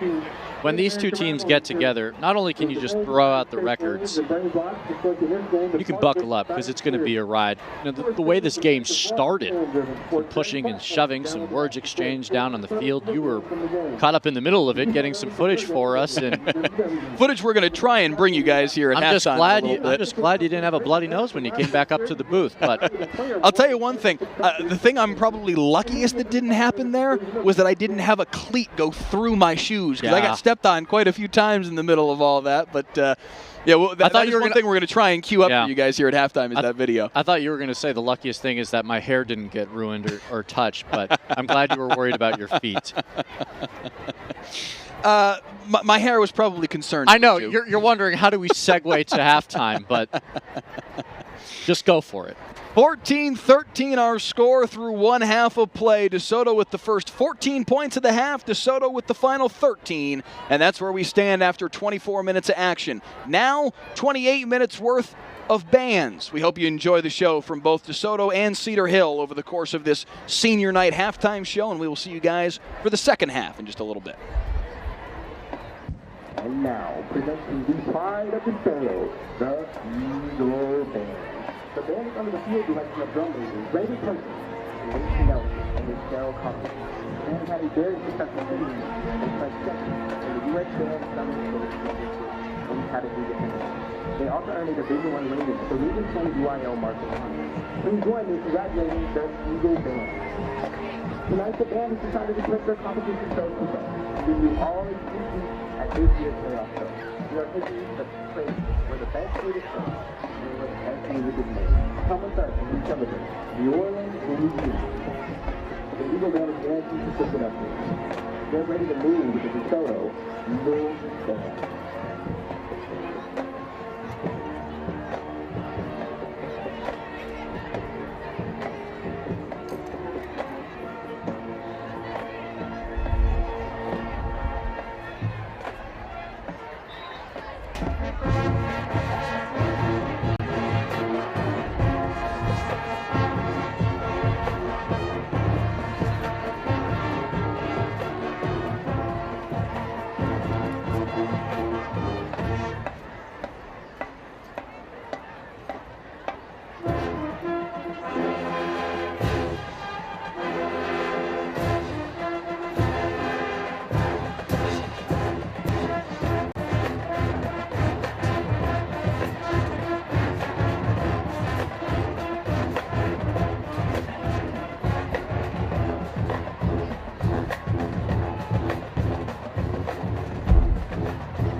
Welcome to the field. The Desoto Eagle left. They are led off the field by Lieutenant Jonah Javad. Lieutenant Haley Thomas and Lieutenant Avery Ivan.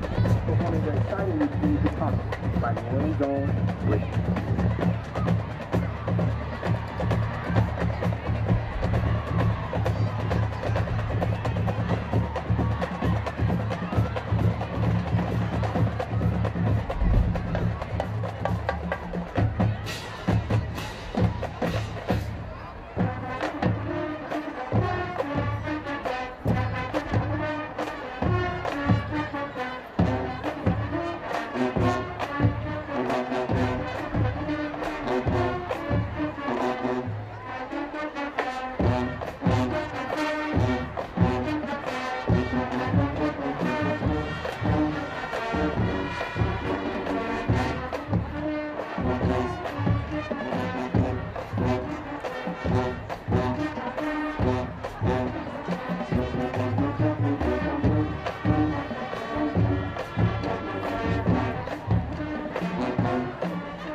back up again, let's move to these well-known New Orleans artists.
Our traditional DA test, the best student performance with the ever so popular second line tune, Do It For You.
check, check, mic, check, one, mic, check, No two. praise in tonight's case about playoff play. We invite you to continue to follow the Hey, Desoto, that was cute.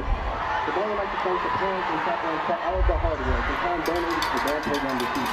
We also would like to give a special thanks to this week's band parent of the week, my best friend, Miss Jonah.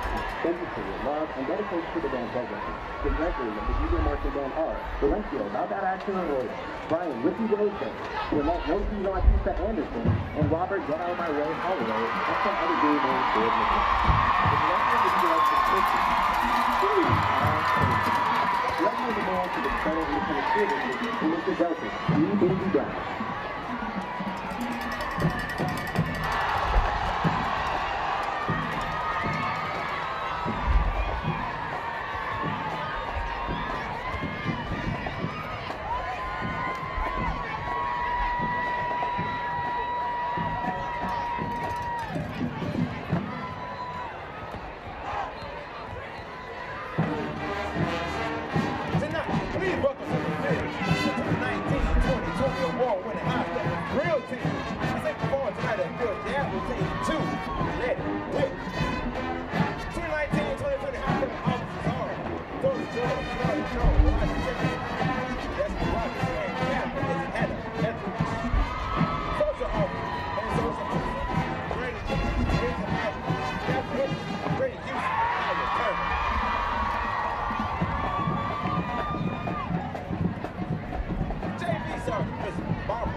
I can punch the seam here right now. That will mess the camera.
Cedar Hill, Longhorn, right on the band.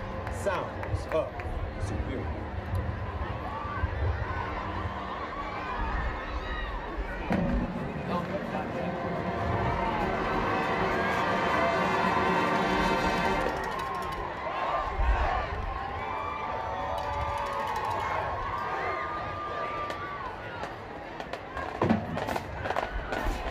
Other drum lines take a kneel because real recognize real. It's our very own Cedar Hill High School drum line, better known as Red Steel.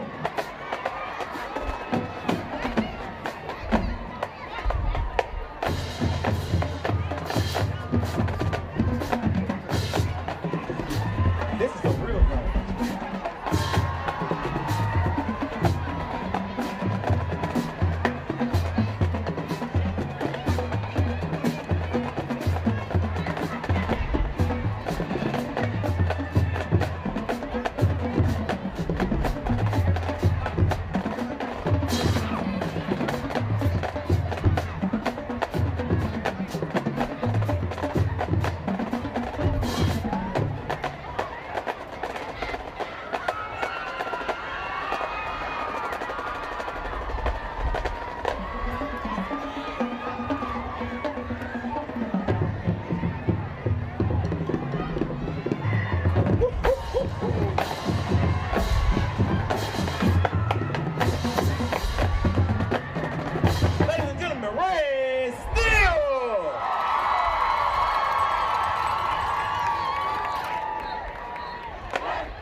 14-13, your halftime score in favor of the Cedar Hill Longhorns over the DeSoto Eagles. After 24 minutes worth of play, we saw the first 14 points scored by Cedar Hill, the final 13 scored by DeSoto to give us our halftime score. Mike Leslie and Jonah Javad back here with you in the broadcast booth. And we've seen an interesting football game so far, but we also saw some interesting things before the football game started. And we've got about a minute left before the second half gets underway. So we want to show you a little bit of what happened before kickoff tonight. Take a look.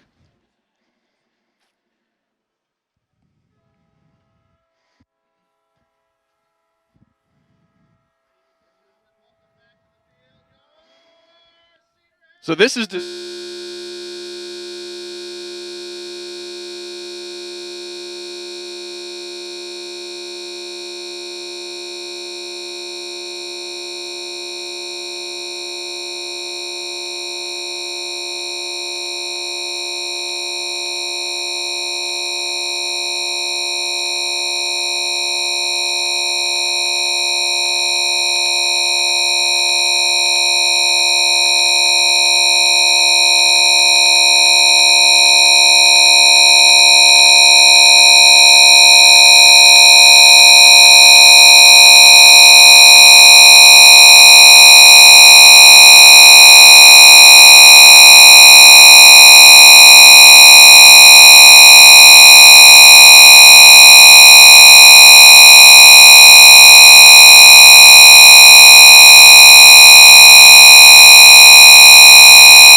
a lot of emotion, a lot of passion in this football game, and now we've got football back out on the field for second half action as DeSoto gets ready to kick the football away to Cedar Hill. Longhorns with this 14-13 lead, and DeSoto's Nathaniel Gutierrez set to kick the football away down this near sideline into that wind and out of bounds yet again, which will bring Cedar Hill's offense out to the 30-yard line. We do appreciate you joining us here on the WFAA Digital Network, Facebook Live, YouTube Live, and WFAA.com.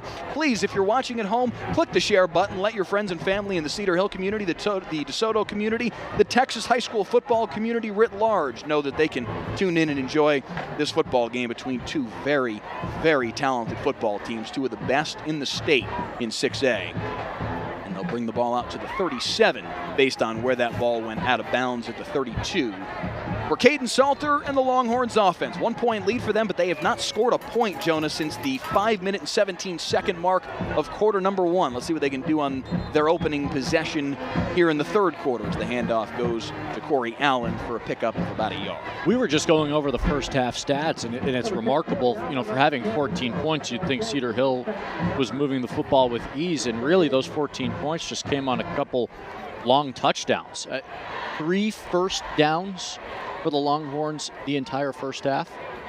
Yes, 3 first downs for Cedar Hill, 12 for DeSoto. 12 for DeSoto, and DeSoto's the team that's losing by 1. So, makes sense of that. DeSoto they were with a yardage edge as well, 219 to 107.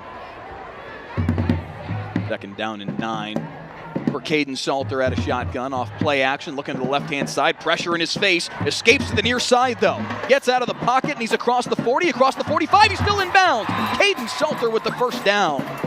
Wow. Very impressive run from the junior quarterback. Yeah, check it out. We got the replay fired up for this one, but he escapes the stack by splitting 2 defenders Goes right through the grasp of both of them. Look at the extra burst to pick up the first down. Doesn't get a lot better than what Caden Salter did right there to get up across midfield and give the Longhorns a fresh set of downs. 1st and 10 at the DeSoto 47. Handoff up the middle for Corey Allen. He spins his way for a few. Mike, I'm sorry. We promised this would be a matchup of dual threat quarterbacks. That first half, we really didn't see a dual threat. There was a lot of handoffs and a lot of passes. It wasn't until the last couple minutes of that first half we saw Samari Collier, the quarterback for DeSoto, start to make some plays with his feet. And we know Salter can as well. We'll see if that becomes part of the second half game plan for these two teams. First half numbers for Salter: 3 for 7 for 40 yards and the touchdown pass. Handoff again to Corey Allen up the middle. Allen in the first half had 3 carries for 6 yards. It was Kevin Young that had the big first half on the ground for Cedar Hill. His 2 carries for 51 yards and a touchdown. Of course, 53 yards came on his touchdown run to his other carry for -2 yards. But when you break one off for 51 and 6 points, that'll do. And that was what gave Cedar Hill an early 14-0 lead after Salter hit Corey Allen on the touchdown catch. Allen with 1 catch for 39 yards in that touchdown. What a catch. It was a lot of catch and a lot of yards after the catch. Broke a lot of tackles on route to the end zone. No doubt about that. 3rd down and 4, and Salter's going to try and run for it himself, and he's got the first down. Pushed out of bounds right at the 35-yard line, but that's enough to move the sticks. All right, back-to-back first downs from the feet of a quarterback. Both these teams starting to find their stride offensively a little bit. 717 of you watching concurrently right now here early on in the 3rd quarter. We do appreciate you joining us here on the WFA Facebook page. Yeah, get back from your bathroom breaks. Finish up that dinner. Again, please click that share button and drop a comment in the comment section as well. Let us know where you're watching from, who you're tuning in to see, what you think of the football game so far, and what you think Cedar Hill should do here on this 1st and 10 from the 35. Handoff up the middle in the hands of Corey Allen, and he's out to the 30, down to the 31. Reagan Norwood says Cedar Hill has to score right here.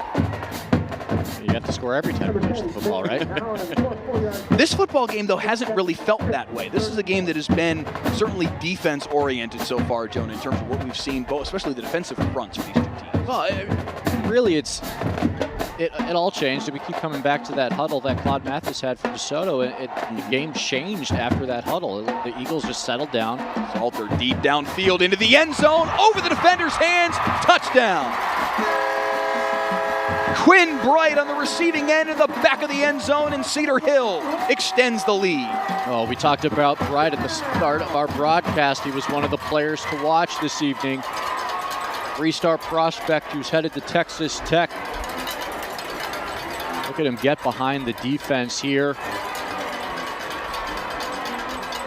That pass just over the outstretched arm of the safety. 31-yard touchdown pass from Salter to Quinn Bright. Extra point is up and through, and it's 21-13. Yeah. Cedar Hill in front. So about that Facebook comment, Cedar Hill needs to score here. Your wish is granted. Only 3 minutes in to quarter number 3, and Cedar Hill has found their 3rd score of the game. That said, this is why DeSoto getting a field goal right at the end of the first half was so important. It's still a 1-possession game.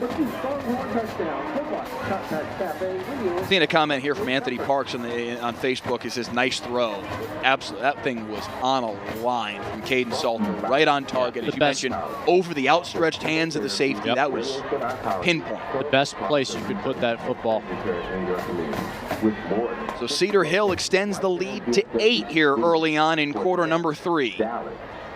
Honestly, I'm kind of surprised the ball went over the outstretched arm. That just shows you how much separation there was from the defender and Bright in the end zone. Because the defender really went up to try to grab that one. Not the first time Quinn Bright has gotten behind a defense. Yeah, no kidding. Kid is special. His 8th touchdown reception of the year, 9th touchdown in total, matching his total from a year ago. Carlos Lynn says he can go from 0 to 100 right now. Real quick, you would say. Yeah. Can't tackle that kid in a phone booth. Short kickoff from Cedar Hill here, fielded at the 25-yard line by Ashton Hawkins. Nice move to get across the 30. Bottled up at the 35, and that's where we'll see DeSoto's offense back on the football field. I think that's just why this rivalry, this game is always so much fun, is because both these teams have such talented players and versatile players. Guys who can beat you out of the backfield, but then sprint 50 yards downfield and catch a touchdown. We appreciate great playmaking, right, in sports, and these two teams have plenty of it. Seeing some trash talk in the comments. Saw one Let's person go! say that they're a Duncan. Let's get it. Well, it wasn't even Cedar Hill versus DeSoto. It was a Duncanville. I don't know if they said they were an alum or just a Duncanville fan. They said I'm from Duncanville, so I don't care who wins this. And one of the fans of one of these two teams, Cedar Hill or DeSoto, says, "Then get out of here. We don't need you here." Well, Duncanville fans just sliding in the comments just to bug everybody. Talks them Dias back. and Brown strung out and taken down in the backfield.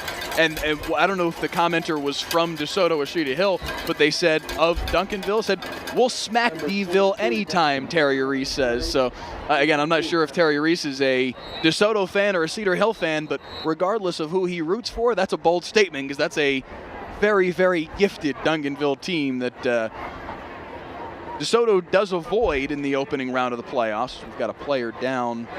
That's Jason Brown being helped off the field after that first down run. He was taken down for a loss and now slowly walking off. It looks like be a right ankle.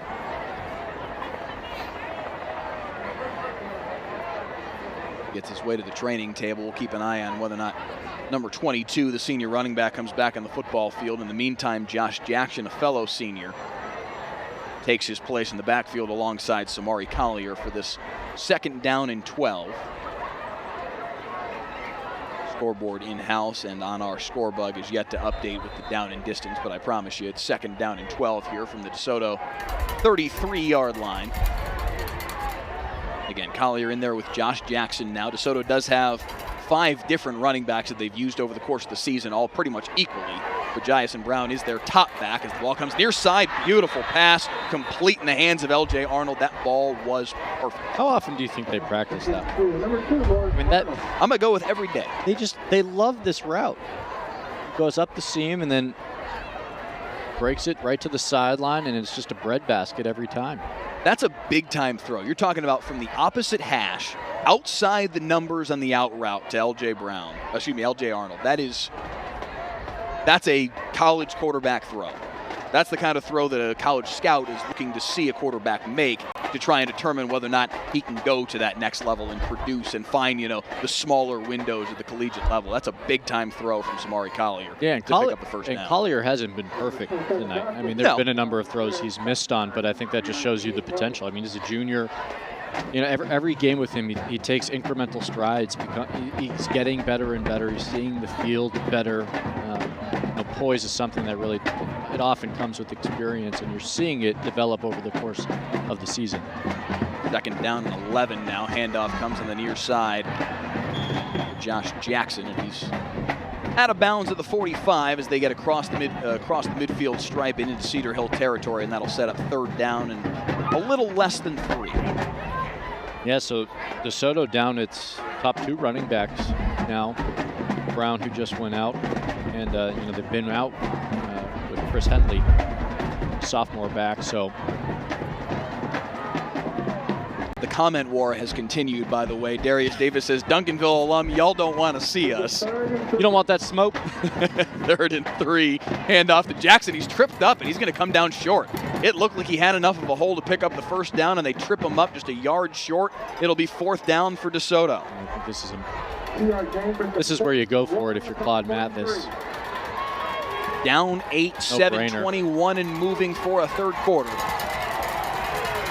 And they keep the offense on the field. Collier with Jackson in the backfield with him. Handoff to Jackson. Pressure in the backfield, and he can't get away. And the ball's loose. Ball's loose. Can Cedar Hill jump on top? It doesn't matter.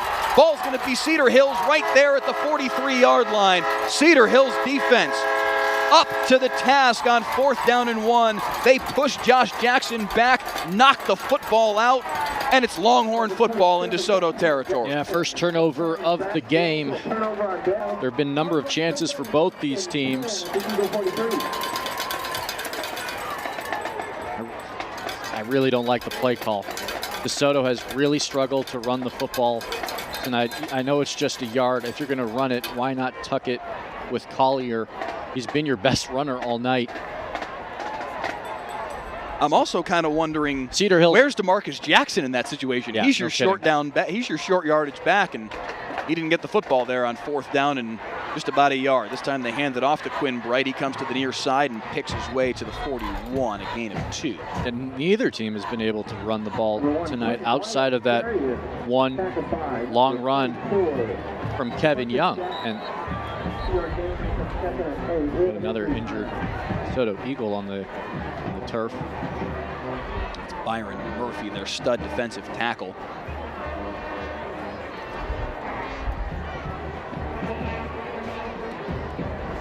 Six-foot, 276-pound junior. I mentioned earlier, 3-star product, 5 different offers on the table, all from Power 5 schools. Well, 4 of the 5 anyway from Power 5 schools: Colorado, Georgia Tech, Kansas, SMU, and TCU.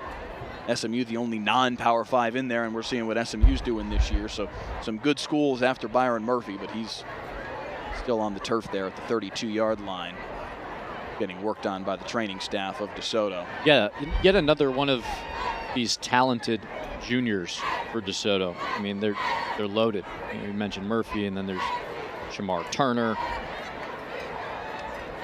Murphy back on his feet and walking off under his own power. You wonder if maybe a cramp with that slight limp as he walks his way off, but that looks like a young man who's probably going to be back out on the football field in not too long a time period. Talk about the Duncanville back and forth in the comments right now. Boy. What's the update? Well, all I was going to say is DeSoto, with their win last week against South Grand Prairie, avoided having to face Duncanville in the first round of the playoffs. That was kind of the Avoid Duncanville Bowl is what it was tabbed as. Whoever lost that game was going to have to face Duncanville in the first round of the playoffs. And South Grand Prairie saddled with that now. Salter on 2nd down and 8. Nice move to get free. Gets across the 35 and slips out of bounds at the 34. Right at the sticks. We'll see whether or not they consider this a first down or not. Looks like they'll mark him about a half a yard shy. Just does a nice job of getting away from defenders. And nice block from Kevin Young. Putting his body on the line. 3rd and 1 now for Salter. Young in the backfield behind him in the pistol. Flag flies in before they can even snap the football, and that looks like it's coming back 5 yards. The 3rd and 1 becomes 3rd and 6. That's the kind of thing that'll drive. The offensive coordinator for Cedar Hill is Kyle Morales. By the way, Carlos Lynn says of Morales says he's a football savant, says he's the Rain Man of X's and O's. Said he will remember plays that they drew up on the whiteboard a year ago and have intimate details that he remembers about what they were drawing up. But it's a little harder to draw up 3rd and 6 than it is 3rd and 1, and that's what they face now after the false start. Here's Salter in shotgun. This time he's got Young to his right. They are going to hand it off to Young, and nowhere for him to go. DeSoto's defensive line in the backfield from the jump. I mean, no one's been able to run the ball tonight. Kendrick Pipkins makes the tackle in the backfield, and it'll be 4th down and 7. What's the longest run besides the Kevin Young touchdown run? It's got to be less than 10 yards. Unless you're talking about a quarterback run. I'm saying a running back carry. I mean, they're just getting snuffed out by both of these teams. Nobody's been able to get to the second level, with the exception of that one play you're talking about, the 53-yard Kevin Young touchdown run. Nobody has been able to get to the second level. Let's see what Cedar Hill can do here on 4th and 7 from the DeSoto 40. Salter rolling left. He's going to try and run for it. Can he get the corner? No, sir. Dragged down from behind. Ball came out. The officials whistling it dead. They do. But what a play to chase him down from behind by DeMarcus Jackson. Salter fighting for the corner, can't get there, and DeSoto turns Cedar Hill over on down. You talk about getting shot out of a cannon. I mean, he just The moment he saw Salter starting to go to that edge, he just flew. And actually, this play is not going to show up on any box score or anything, but for Darius Branch, being able to at least get to the edge there to force Salter to change his course, then allow Jackson to close in. Now DeSoto gets the ball back. And here's a way to bring the whole thing full circle. Slugfest, Mike. What is going on? Here's a way to bring this all full circle. DeMarcus Jackson, transfer from Duncanville. First and 10 for DeSoto. And oh, you love to see it. nowhere to go once again on a running play. No surprise in this football game. And it'll be 2nd down and 9 as somebody for DeSoto was in the middle of that pack, and it turns out it was Jason Brown who's back on the football field. Good to see him up and healthy and playing once again, but just a yard on that play, and it'll be 2nd and 9. Well, middle linebacker is the captain of every defense, and if you've got a good one, you've usually got a good defense. DeMarcus Jackson getting looks from the likes of Oklahoma State and Texas Tech. Who knows? Maybe he'll join his teammate Jabbar Muhammad over in Stillwater. Fun.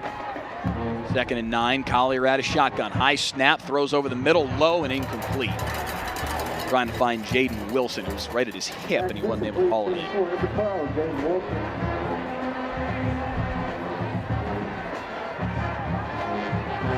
Both of these two teams have their playoff tickets punched. They will both be number 1 seeds in their respective divisions. DeSoto's going 6A Division 1. They'll be the number 1 seed out of this district in Division 1. Cedar Hill will be the number 1 seed in 6A Division 2. DeSoto knows that they will play Skyline in the first round. Cedar Hill still waiting to figure out their opponent out of District 8 6A as Collier scrambles to the right-hand side, but not able to pick up the first down. On 3rd down and 9, he's about a yard short. Matter of fact, they're going to mark him about 3 yards short. They mark him out of bounds at the 48. So it's going to be 4th down and 3. Collier's still on the field, but of course he is also their punter, so that makes defining whether they're going for it here a little bit more difficult, but he's in what would seem to be regular shotgun depth at the moment, so it looks like they're going for it. 4th down and 3. Nope. Collier, handoff up the middle, first down. What a burst into the second level from Jason Brown, and DeSoto moves the sticks. Yeah, Jason Brown got the cramp taken care of, stretched out a little bit, and he's got a burst. 3:45 and moving, 3rd quarter. DeSoto in an 8-point hole and trying to dig out of it here as they move into Cedar Hill territory. No joke, that might be the 2nd longest run we've seen by a running back tonight. I'm not even kidding. I think that was the 2nd. I wish you were kidding, but I think you might be 100% accurate. That just shows you how good these two teams have been against the run tonight. Yes. The front sevens for both of these teams have been fantastic tonight. Collier on 1st and 10 from the Cedar Hill 44. Strung to the near side. Fires it deep downfield into single coverage. Incomplete. He was looking for Brown. That was Jason Brown down there in the end zone. Banged up again. Low to get up after he wasn't quite able to haul it in on that left sideline. Back on his feet and walking off now as the trainers hustle over to him. He's had a tough night. He's been hit hard by this Cedar Hill defense. He's had a couple of difficult plays. You know, some go his way, some not go his way, but he's taken some shots tonight. Yeah, and he had tried to turn back for that ball, and it was at an awkward angle. But he seems to be walking off okay here. Well, hopefully he can get back on the field. We've seen him come back from injury already once tonight. It wouldn't shock me at all to see him return once again, but he'll at least have to be off for this play here, which will be 2nd down and 10 for DeSoto from the Cedar Hill 44. Yeah, it's been a physical game, no doubt. These quarterbacks are taking some hits downfield, trying to get to the sideline. It's been fun. 2nd and 10 for Collier.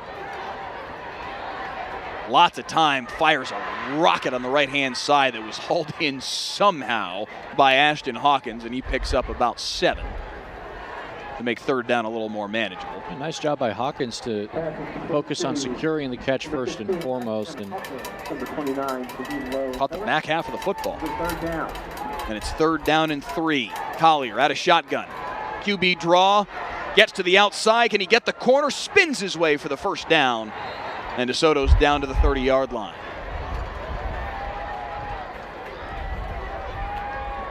Another brilliant play by Collier. I mean, he's been the offense. He says, tonight feed me. for Cedar Hill. You're the quarterback. You get the ball every single possession, technically. Travis Jackson feeds him every play. The DeSoto Every play center. you get the ball. No, but he deserves. I mean, he's been so good on the ground tonight. Certainly, think they should be doing more of it. 1st and 10. They'll call it the 31 is where they marked him down. Collier. Handoff.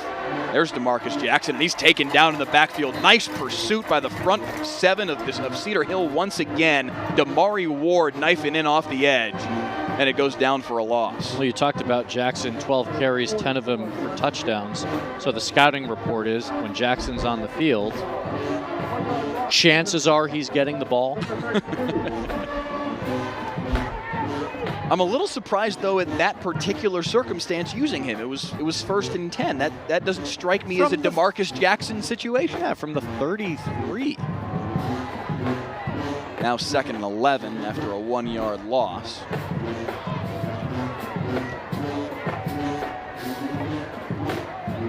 Collier's got Jackson back there with him again, but he's going to run for it. Jackson's got the edge thanks to the Jackson block, and Collier taken down at the 19-yard line, and he picks up the first down once again. So Amari Collier's legs have been the best thing for the DeSoto offense all night long. Yeah, it's fun watching quarterbacks who can make plays on the ground. They had a kid like that last year in Shundarian Ward, and they got Samari Collier this year. Now the handoff to Josh Jackson. He's taken down for no gain. And as Collier becomes a better passer too, he's totally going to elevate his game. We don't have to make all the comparisons, the guys that you've seen at the collegiate and the pro levels. I mean, if a guy's able to make plays with his feet, it opens up the game to a whole new dimension. He doesn't just have to stand in the pocket. Final 63 seconds of quarter number 3, and DeSoto's in the red zone with 2nd down and 10. Collier with Jackson to his left. Looking into the end zone. He's got a man open. Touchdown.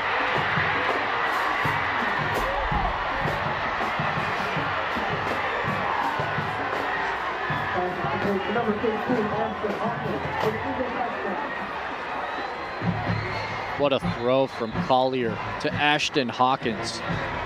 Check it out here on the replay. Into triple coverage. Kind of right in the heart of there triple was coverage, no. though. He was kind of open, even though he was in triple coverage. Right. There was no other place that ball could go. Now DeSoto's going to go for it here to try and tie the football game up at 21 apiece. Collier to Hawkins for 6, and now they're going for 2 more. Collier all day in the pocket, fires into the back of the end zone, caught. That's 2 more for number 2, and L.J. Arnold ties the football game. It's 21 all. Now we may have a football game. We might have. It's been okay. We might have a football game, Mike. 45 seconds to play, quarter number 3, and it is 21-21. Ashton Hawkins on the receiving end on the touchdown pass, and then Collier to L.J. Arnold in the back of the end zone for the 2-point conversion. And you think L.J. Arnold's having fun right now, waving to the DeSoto crowd on the far side?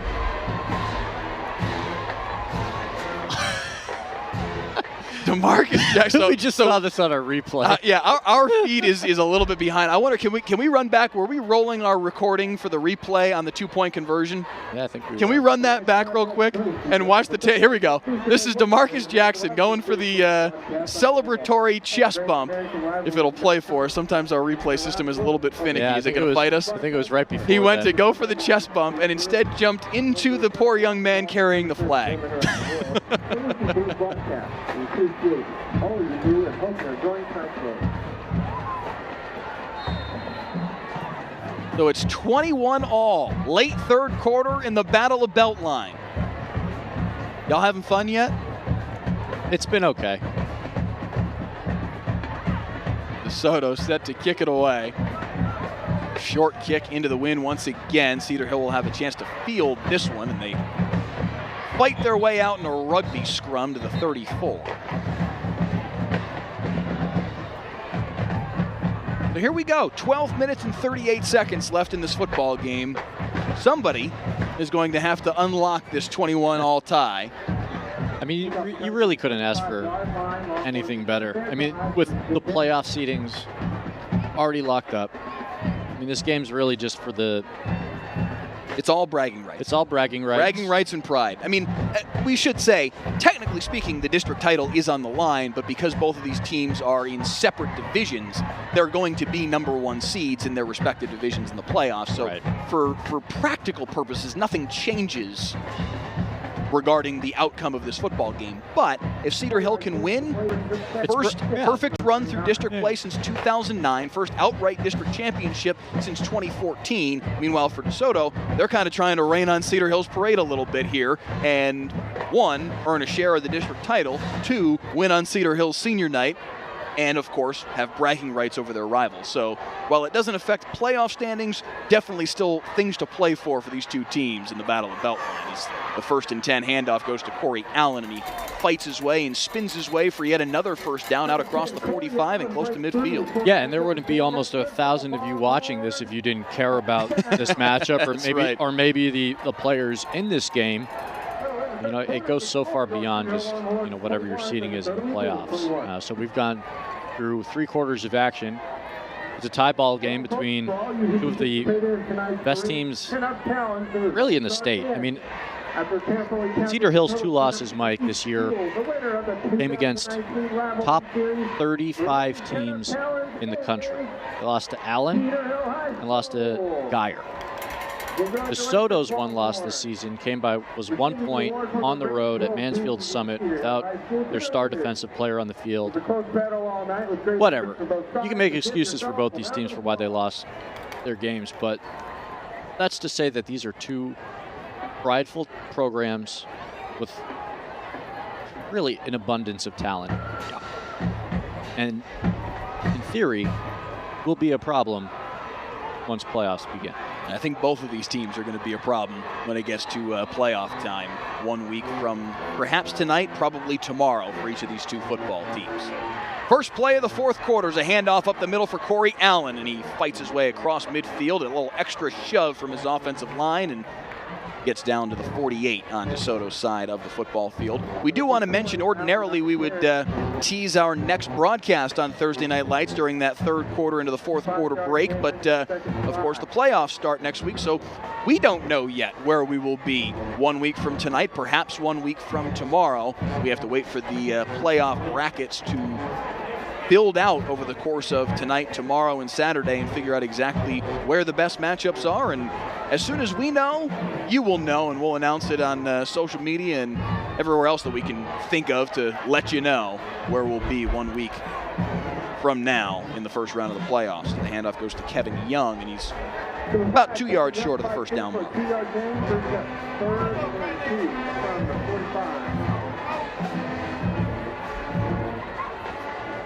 Just swarming defense from DeSoto. Big 3rd down here for the DeSoto defense. 3rd and 2. Cedar Hill looking to the near side. Offensive coordinator Kyle Morales trying to draw something up that will work against Tony Holmes' defense on the other side of the ball on 3rd down and 2 from the 45. Yeah, 4th down territory, though. Probably handoff up the middle, picking first down. Kevin Young, just enough. And they get down to the 42 and move the sticks.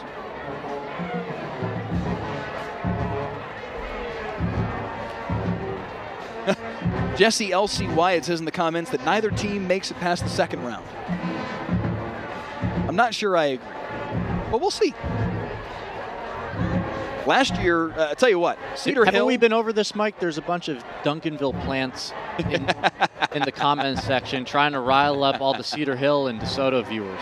Kevin Young breaking tackles and getting across the 35. Strong run from the junior running back. Down to the 33-yard line and close to the first down marker already. That'll set up 2nd down and about a yard. We mentioned it earlier, these 2 teams both know their seeding in the playoffs. DeSoto knows their first-round opponent already. It will be Skyline. It will likely be for Cedar Hill, Richardson Pierce. As on 2nd and 1, the handoff again goes up the middle for Kevin Young. Stood up. I think he got enough for the first down, but what a play at a Redarius Branch. I mean, stood him up like a wall, but just barely. Young did have enough to pick up the first down. So yes, DeSoto has Skyline in the first round. Cedar Hill likely will have Richardson Pierce in the first round, which, if that's indeed what ends up happening, will be an opportunity for revenge for the Cedar Hill football team. They were upset in the first round of the playoffs last year by that Richardson Pierce team, 23-21, a game I don't think anybody expected them to lose. So that you can bet the Longhorns wouldn't mind if that's the matchup again, a little rivalry 1 week from now. Yeah, a little revenge factor there. 1st and 10 for Salter. All day in the backfield, now flush to the near side. Got 2 defenders in his face, now a third. Still on his feet. Now he's going to try and run for it, and after all of that, a yard. Hey, it's a positive gain. He's been so impressive. Both of them are so exciting, man. Both of these quarterbacks are just fun to watch. And they're play. still so raw. I mean, they're juniors, and they're almost seniors in terms of playing this, finishing out their junior season. But in terms of their development, I really like what I've seen from both of them so far. 2 kids that are likely Division I bound when their careers end here in the I-20 corridor. A lot of pressure in the face. They set up the screen. Near side for Kevin Young, and he's got a lot of room. Across the 20, bowls his way across the 15. 1st and 10 inside the red zone for Cedar Hill. Here come the Longhorns. And here comes Kevin Young. This has been his drive. Yeah, taking a beating tonight and still just getting right back up and going, Giving a beating right there. Yeah, going back to work. 1st and 10 for Cedar Hill. 15-yard line in DeSoto territory and threatening to take the lead back.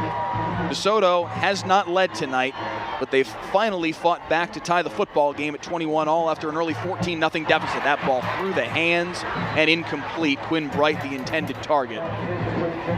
And you heard footsteps from Jabbar Muhammad.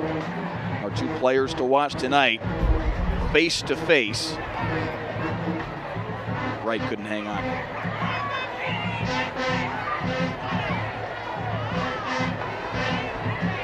So 2nd and 10 now for Salter. Corey Allen back in the backfield with him. Gets the handoff and fights his way inside the 10. They're still trying to drag him the offensive line. Big Cortland Ford, number 77, the all-everything senior left tackle, just trying to pick up the pile and move everybody a couple extra yards. Cedar Hill quickly back to the line now for 3rd down and 3. Salter clapping for the snap. Handoff. Allen stood up, and he's going to be short of the first down. It's going to be 4th down and about a yard and change. Say maybe a yard and a half. What do you do right here if you're Carlos Lynn? They're going to officially call it 4th and 2. It's a short 2. Well, all the fans, a bunch of standing blankets, clapping their hand warmers together. Officials making sure the clock is wound. It would be louder in here, but half of the people here have mittens on, so it's... Carlos Lynn's going to call timeout. 7-0-0 on the clock, 4th quarter. 21-all in the Battle of Beltline. And Cedar Hill faces 4th and a short 2 from the 7-yard line. They need to get to the 5. Maybe just a hair outside the 5, perhaps, looking at where that stick is. Yeah, and the 4th down play calls have not been kind to either team. No, all night long.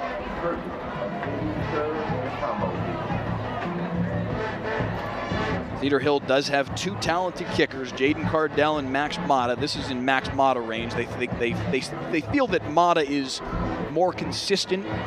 Cardell's got the massive leg. We talked about that earlier. His hit in practice I say allegedly only because I haven't seen it myself, but I trust Carlos when he says he's hit in practice from 72 and 75 this week. Now, this is much shorter than that if they were to come out and try a field goal, but it does not appear that Max Mata nor Jaden Cardell are coming on the field right now. 4th down and 2, and it's put up or shut up time right now for Caden Salter and the Cedar Hill offense. Salter at a shotgun, QB draw, strung to the near side, nowhere for him to go and stacked up. DeSoto's defense with the 4th and 2 stop, whistles and a flag on the near side. Who is this going to be against?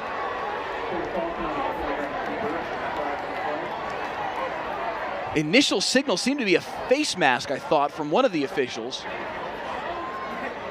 Let's see what Grady Dale has to say here.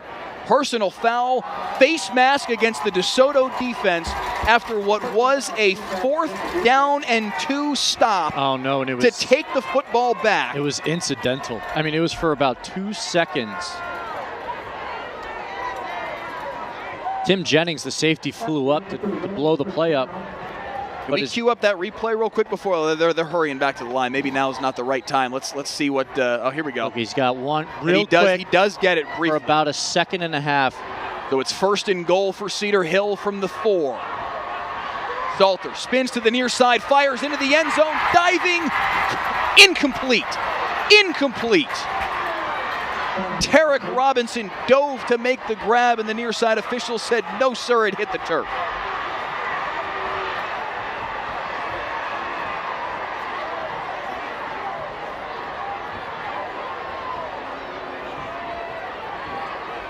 I don't know.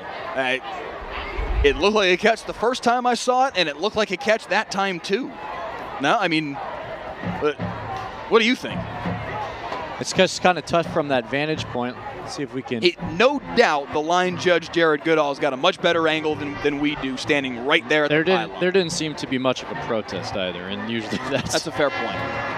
2nd down and goal from the 3. Timeout. Winbright in motion, and Carlos Lynn calls timeout before they can snap the football. Only just barely, as the handoff ended up going up the middle for Corey Allen. And now a flag as Claude Mathis is out across the 20-yard line, 20 yards out on the field, screaming at the officials. I think he's frustrated that they allowed that timeout to be called. Absolutely incensed. Because they had.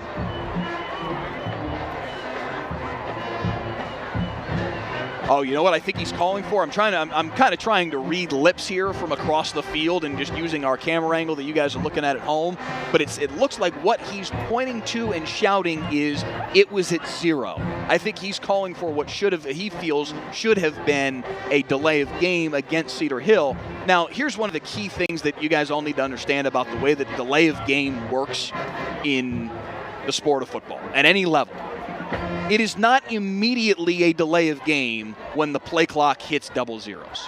It is a delay of game officially by rule when the official sees double zeros and throws the flag. Until the official has seen double zeros and thrown the flag, it is not a delay of game. This is not an automated clock. This is not a buzzer system. The official has to see double zeros and throw the flag. So the fact that that did not happen before Carlos Lynn called timeout, that's the end of the scenario right there. It's a timeout for Cedar Hill, and as we saw, now a penalty, it appears, against Claude Mathis and his coaching staff for their reaction to that no call. And now still we see Grady Dale discussing with Claude Mathis as to why that flag wasn't thrown, how that all transpired. And I imagine what's going to result from all of this, I don't know if they're going to pick up that flag that was thrown against Mathis or not, but if they don't, it's going to be half the distance of the goal. And 1st and goal from what will be probably about the 2 based on where the ball is sitting right now. Mathis still being talked to by the officials and trying to get an explanation as to why the delay of game penalty wasn't recognized and why the flag wasn't thrown.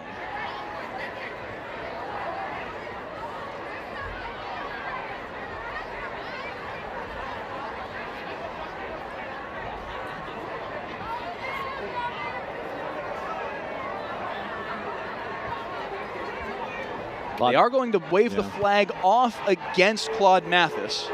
It will indeed be a timeout granted to Carlos Lynn, but the flag that was thrown against Mathis for his reaction to the lack of a penalty has been picked up by the crew.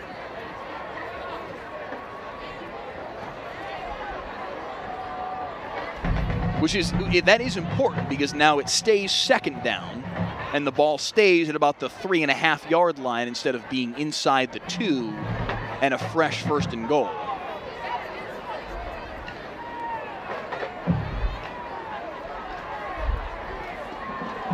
So after all of that, let's just redo it anyway. How about football?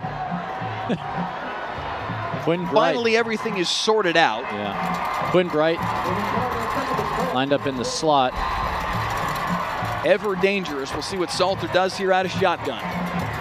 He's got Corey Allen in the backfield with him. Bright comes in motion. Salter's going to keep it himself, and he stood up at the 2, fights his way maybe to about the 1. Now they're going to mark him at the 2. Mark Turner comes hopping his way out of the pile, grabbing for his right foot. That's not a good sign for DeSoto. A young man who's been battling injury basically all season, certainly the second half of this season. Finally back on the field tonight in somewhat of a surprise.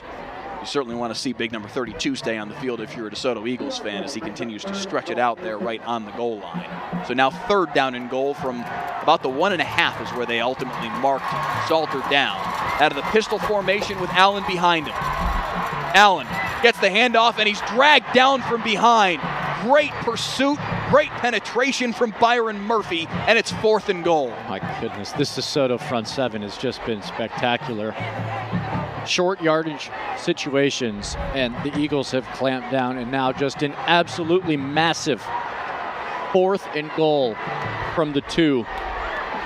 And who is Cedar Hill bringing onto the field here? 4th down and goal from the 2-yard line. 5:20 to play, 4th quarter, and a tied football game. Going for it, and again, 4th downs have not been kind to Cedar Hill. A field goal would give them the lead, but Salter's in shotgun. Bright comes in motion. Salter rolls to the right-hand side. Pressure in his face. Salter trying to run for it. Did he get to the pylon? Yes, he did. Touchdown, Cedar Hill.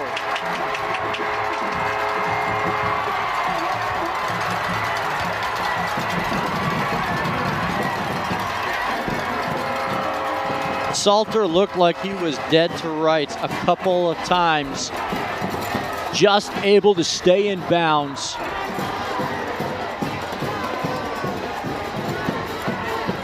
Breaks the one tackle. Feet are in. That's a touchdown. Yes, sir. Just barely got to the pile. Jabbar Mohammed got up trying to say that he didn't get in, but he absolutely did. Touchdown, Cedar Hill, and you may have heard the eruption behind us here in the Cedar Hill press box as the extra point is indeed up and through to make it 28-21 in favor of the Longhorns. We are in what is ordinarily the superintendent's quarters, and then we have is it fair to say board members, Cedar Hill board members that are sitting directly behind us here in the broadcast booth, and they're very, very happy about the lead-taking touchdown run there from Caden Salter to make it 28-21 with now 5 minutes even on the clock here in the 4th quarter. And that touchdown was brought to you by a 1.5 second face mask. Yeah. That preserved the drive. Remember, Cedar Hill had a 4th down stopped by DeSoto, but a penalty for face mask kept the drive alive and ultimately ends with a touchdown. And now the Eagles will have to respond, and it's an offense that can absolutely move the ball downfield. We've seen it tonight. This might be the time they start to dial up Samari Collier runs. They certainly worked at the end of the first half. Yeah, and maybe a little play action. And anytime a team has L.J. Arnold on the field, you got a chance to score a quick 6. 1,300 of you watching right now with us. We do appreciate you joining us here on the WFA Digital Network as the short kickoff is fielded and brought across the 35 to the 37 by Ashton Hawkins. Facebook Live, YouTube Live, and WFAA.com tonight. Again, if you're watching on Facebook, please click the share button and let your friends and family in the Desoto and Cedar Hill communities know that they too can tune in and catch the final 4:55 of this fourth quarter as DeSoto tries to match Cedar Hill's fourth touchdown of the football game and knot this game back up at 28 apiece. They'll start from their own 38-yard line as Samari Collier, the junior quarterback in his first year starting at DeSoto, see what he can do in the clutch here in the Battle of Beltline. Three wides to the near side for Collier on first down. Swings it to the left-hand side, complete in the hands of Jason Brown, and he steps out of bounds at the 44. And again, slow to get his way off the field. It has been a rough night for Jason Brown. Every time you look up, that poor kid's struggling his way off the field for something. Hobbling to the sideline for the third time this evening. That play's been open for DeSoto. Collier, good timing there. And a gain of 6 on first down to get out to the 44. So now second down and 4. 4:45 to play. DeSoto with all 3 timeouts. Cedar Hill with just 1, which could end up mattering if DeSoto is able to tie the football game here. But for the moment, DeSoto's timeout count the more pertinent piece of information as the handoff goes to Josh Jackson off left guard, and he picks up about a yard. It'll be 3rd and 3. And outside of the quarterback Collier, the DeSoto run game has been non-existent tonight. Cedar Hill's defensive line has been shutting it down. 3rd down and short. And taken down in the backfield.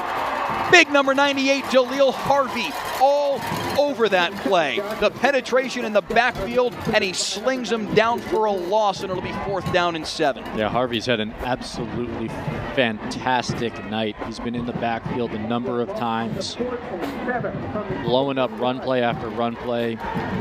He and Leon Young have really done a great job. And again, I question the play call. A couple of runs, the run game hasn't been working. What are you trying to establish? And now with 3:46 and moving in the fourth quarter, 4th down and 7 for DeSoto. 5 wide receiver set for Collier. Pressure in his face, goes deep down the near sideline, incomplete.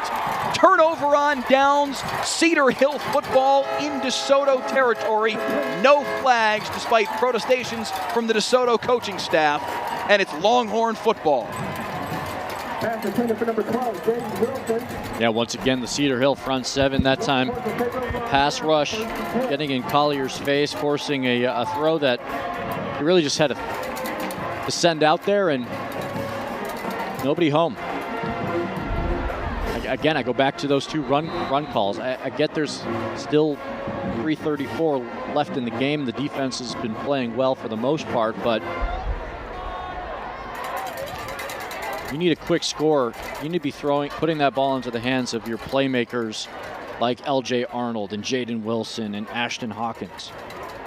So now for Cedar Hill, it's 4-minute offense time. 3:34 on the clock. DeSoto still with those 3 timeouts, and you figure we're going to see a lot of Corey Allen, maybe a lot of Quinn Bright as he comes in motion, and they take him down for about no gain. Somehow he fought his way back to the line of scrimmage through all that. Oh, and Turner's grabbing his left leg.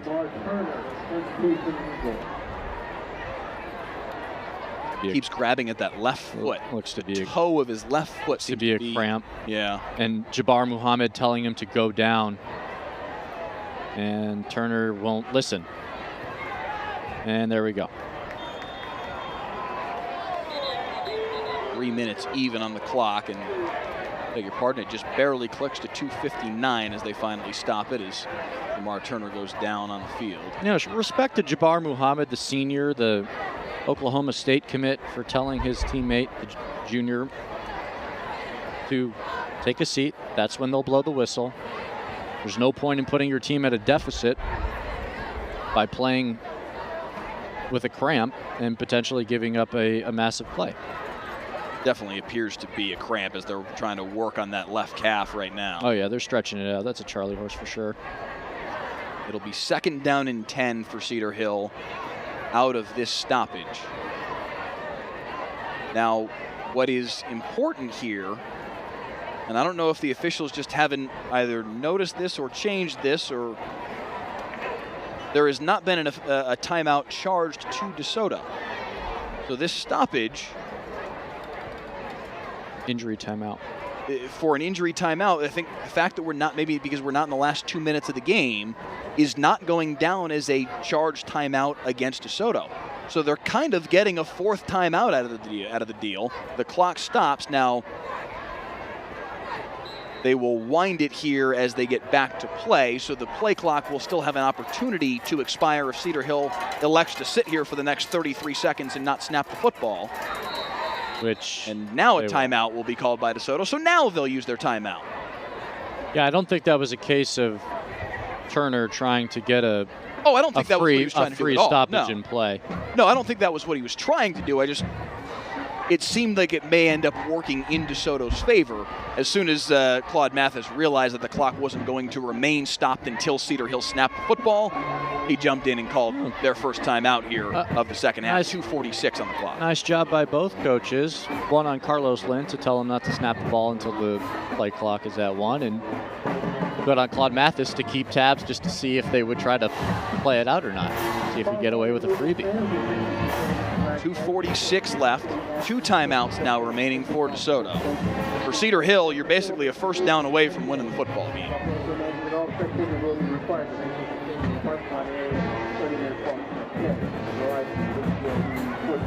They ran it on first down with Quinn Bright as he came in jet motion and took the handoff. We'll see what they do on second down and 10 as Kevin Young is back in there in the backfield alongside Caden Salter. Be a handoff to Young, and he fights his way for about 2. No timeout yet called by DeSoto. 2:34 and moving. Third down and 8 forthcoming. 30 seconds on the shot on the play clock right now. Cedar Hill can work it under 2 minutes to play before snapping the football on third down and 8. Tarek Robinson, the tight end, comes into the football game, as does Brian Rainey. Jalen Hollins also out there for Caden Salter.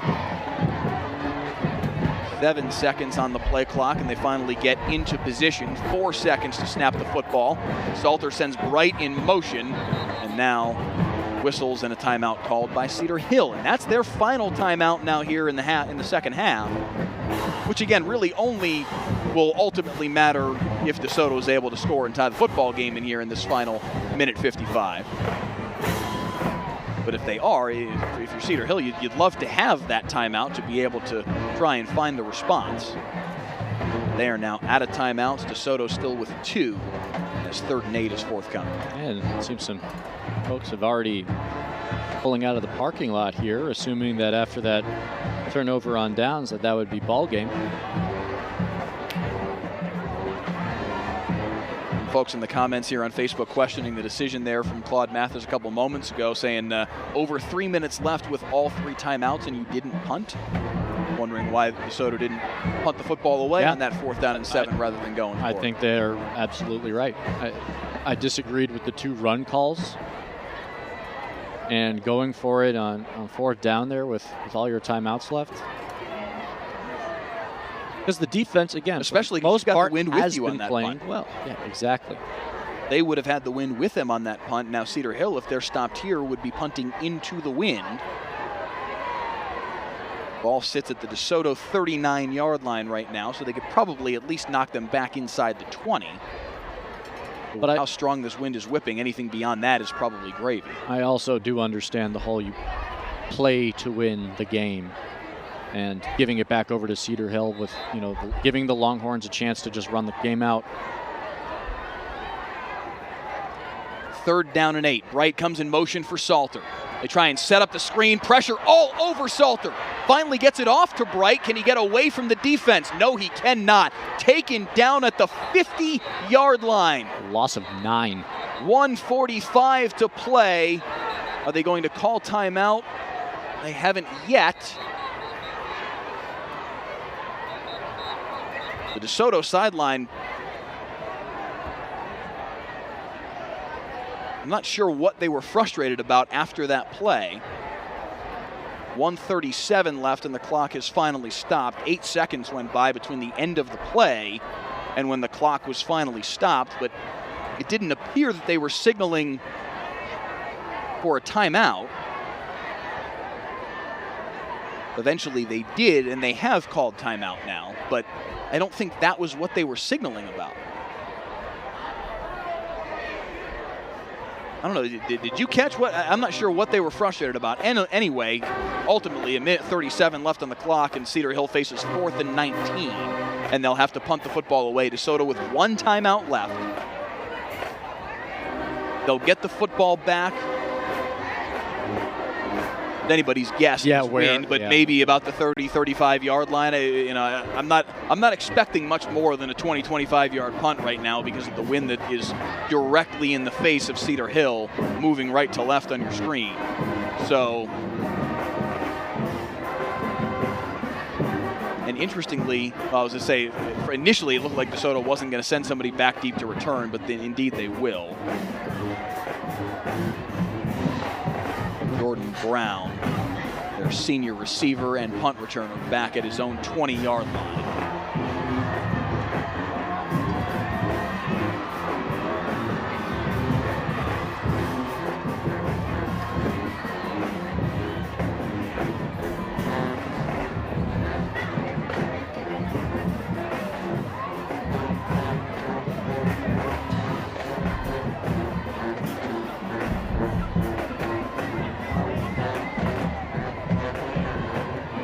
They have reset the clock now to 1:46 after all of that.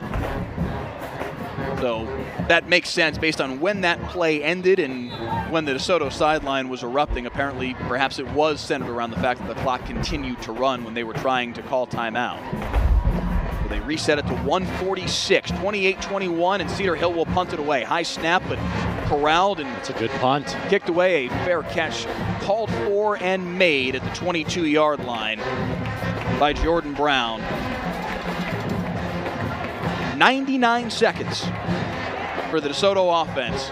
They need to go 77 yards, 78 yards, we'll say. They're going to mark it at the 22. They need to go 78 yards for a game-tying touchdown. Well, the best part about this is they can't run the ball unless it's a quarterback run. And I think that serves them well. This we saw at the end of the first half. DeSoto put together a 2-minute drive, and it featured a lot of quarterback runs from Samari Collier. You got to figure that might be part of the game plan, but Cedar Hill might run a bit of a spy with that in mind.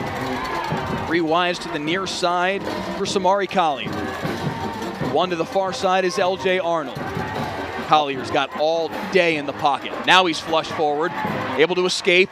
Keeps his eyes downfield, pressure in his face, finds a man, complete across the 40-yard line. It's Ashton Hawkins, and he falls down right at the 40-yard line. First down, DeSoto. He had all day in the pocket because there was only a 3-man rush from Cedar Hill. Pressure eventually got to him. He escapes it, and here's the deal. A defense can play so well for so long. You can't guard somebody for 12 seconds. First and 10 at the 41. Clock winds down to 1:07. Collier. Again, just a 3-man rush from Cedar Hill. Collier comes to the near side. Now he's got pressure right in his face, and he's taken down. Got to throw the ball away there.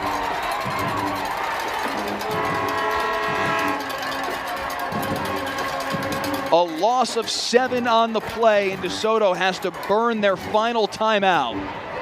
He thought he had more time than he did. Right there, that ball's got to get out. And that's just part of the development. I mean, junior quarterback. Charles Esters right in his face and nowhere for Collier to go.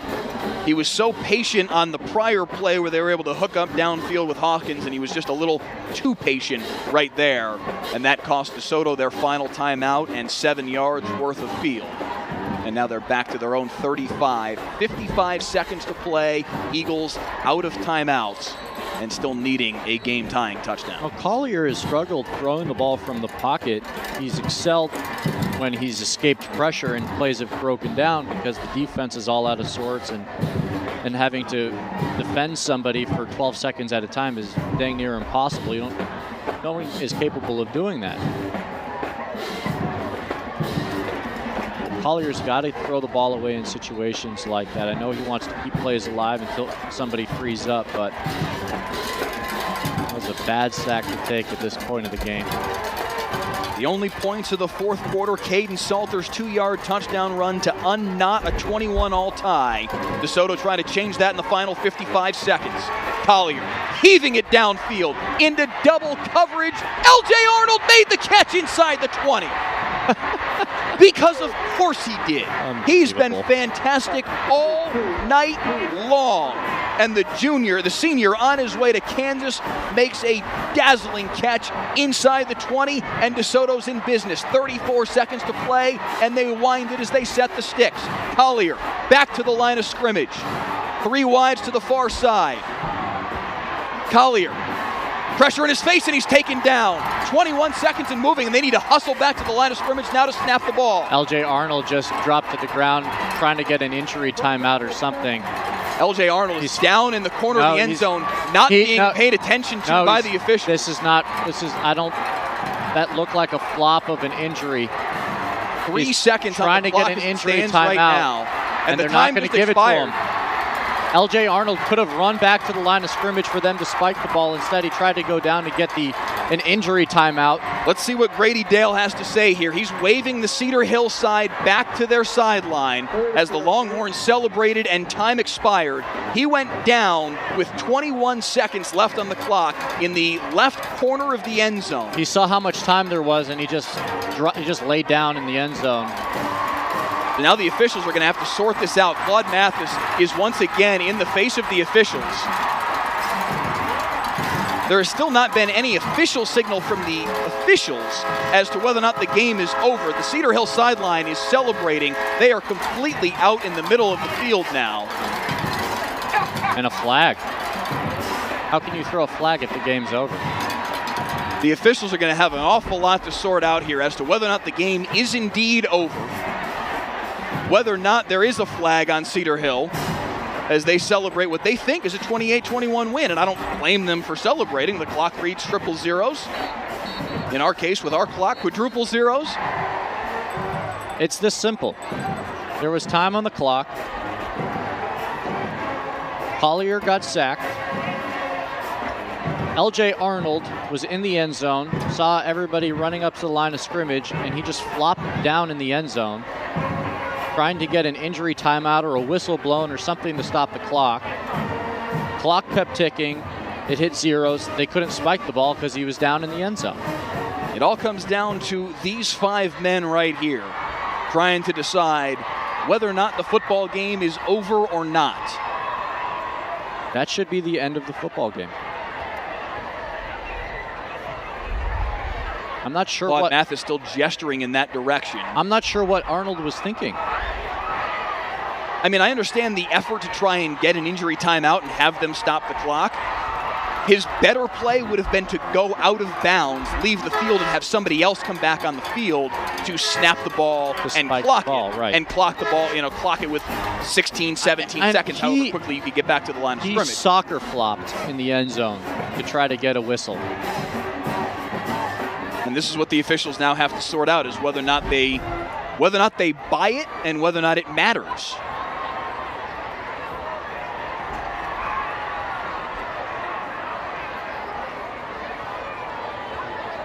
Cedar Hill is lined up ready to shake hands like the game is over. They are ready to leave the stadium victorious. And yet still here we stand waiting for the conference at the 27-yard line between our 5 officials to come to a conclusion. Just imagine if this had implications on playoff seedings, if this was for outright district title, not for a shared title. I mean, what's interesting to me is that there are very clearly differing opinions within this officials huddle right now. This image right here is 2019 in a nutshell. Actually, it was 2018 in a nutshell, 27. But I mean, seriously, I'm noticing the gentleman on the far side. We can't see his letter. We see the line judge and the umpire with their backs to us. The gentleman basically directly in front of the line judge is very adamantly gesturing as they converse. Let's see what Grady Dale has to say. Send Cedar Hill back to their sideline. That's probably not a great sign for Cedar Hill. because if the game was over, they would just let them stay where they are and shake hands. Carlos Lynn getting an explanation now from Grady Dale. He does not look happy about the explanation. If after all of this, DeSoto is able to get back on the football field and somehow tie the game, this is going to be incredible. Carlos Lynn does not look happy. The ball is sitting at the 25-yard line, and DeSoto's offense is ready to come back on the football field. Wow.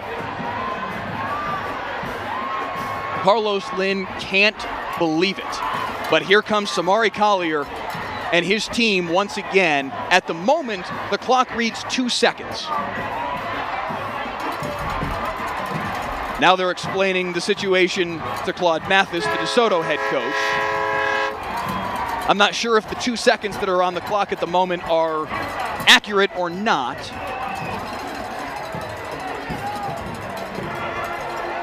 Now Claude Mathis is not happy with the explanation. Maybe he's unhappy about the fact that there's 2 seconds on the clock. He feels like it should be 17 or 21.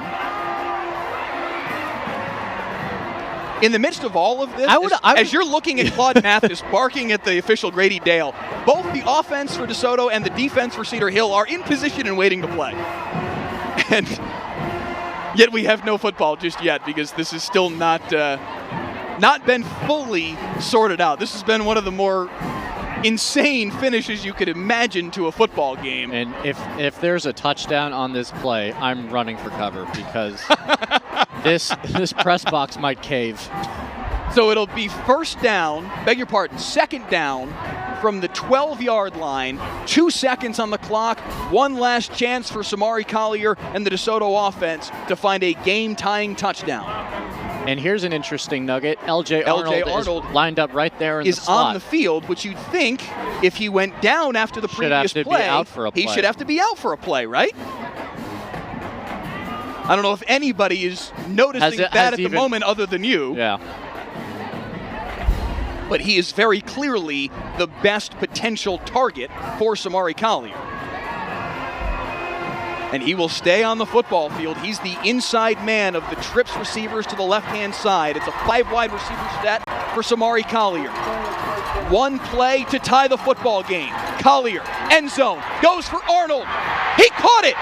Touchdown DeSoto! Oh my God. As time expires. Are you kidding me? Touchdown Eagles, and they're an extra point away from tying the football game. Injury? What injury? Looks just fine to me.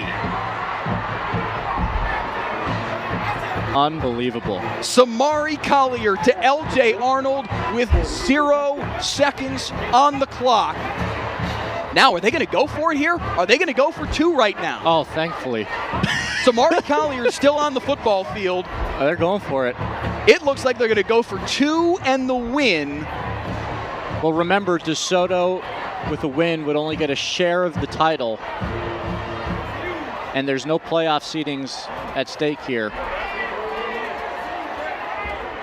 So with the football on the right hash, down 28-27, DeSoto's going to go for 2 and the win.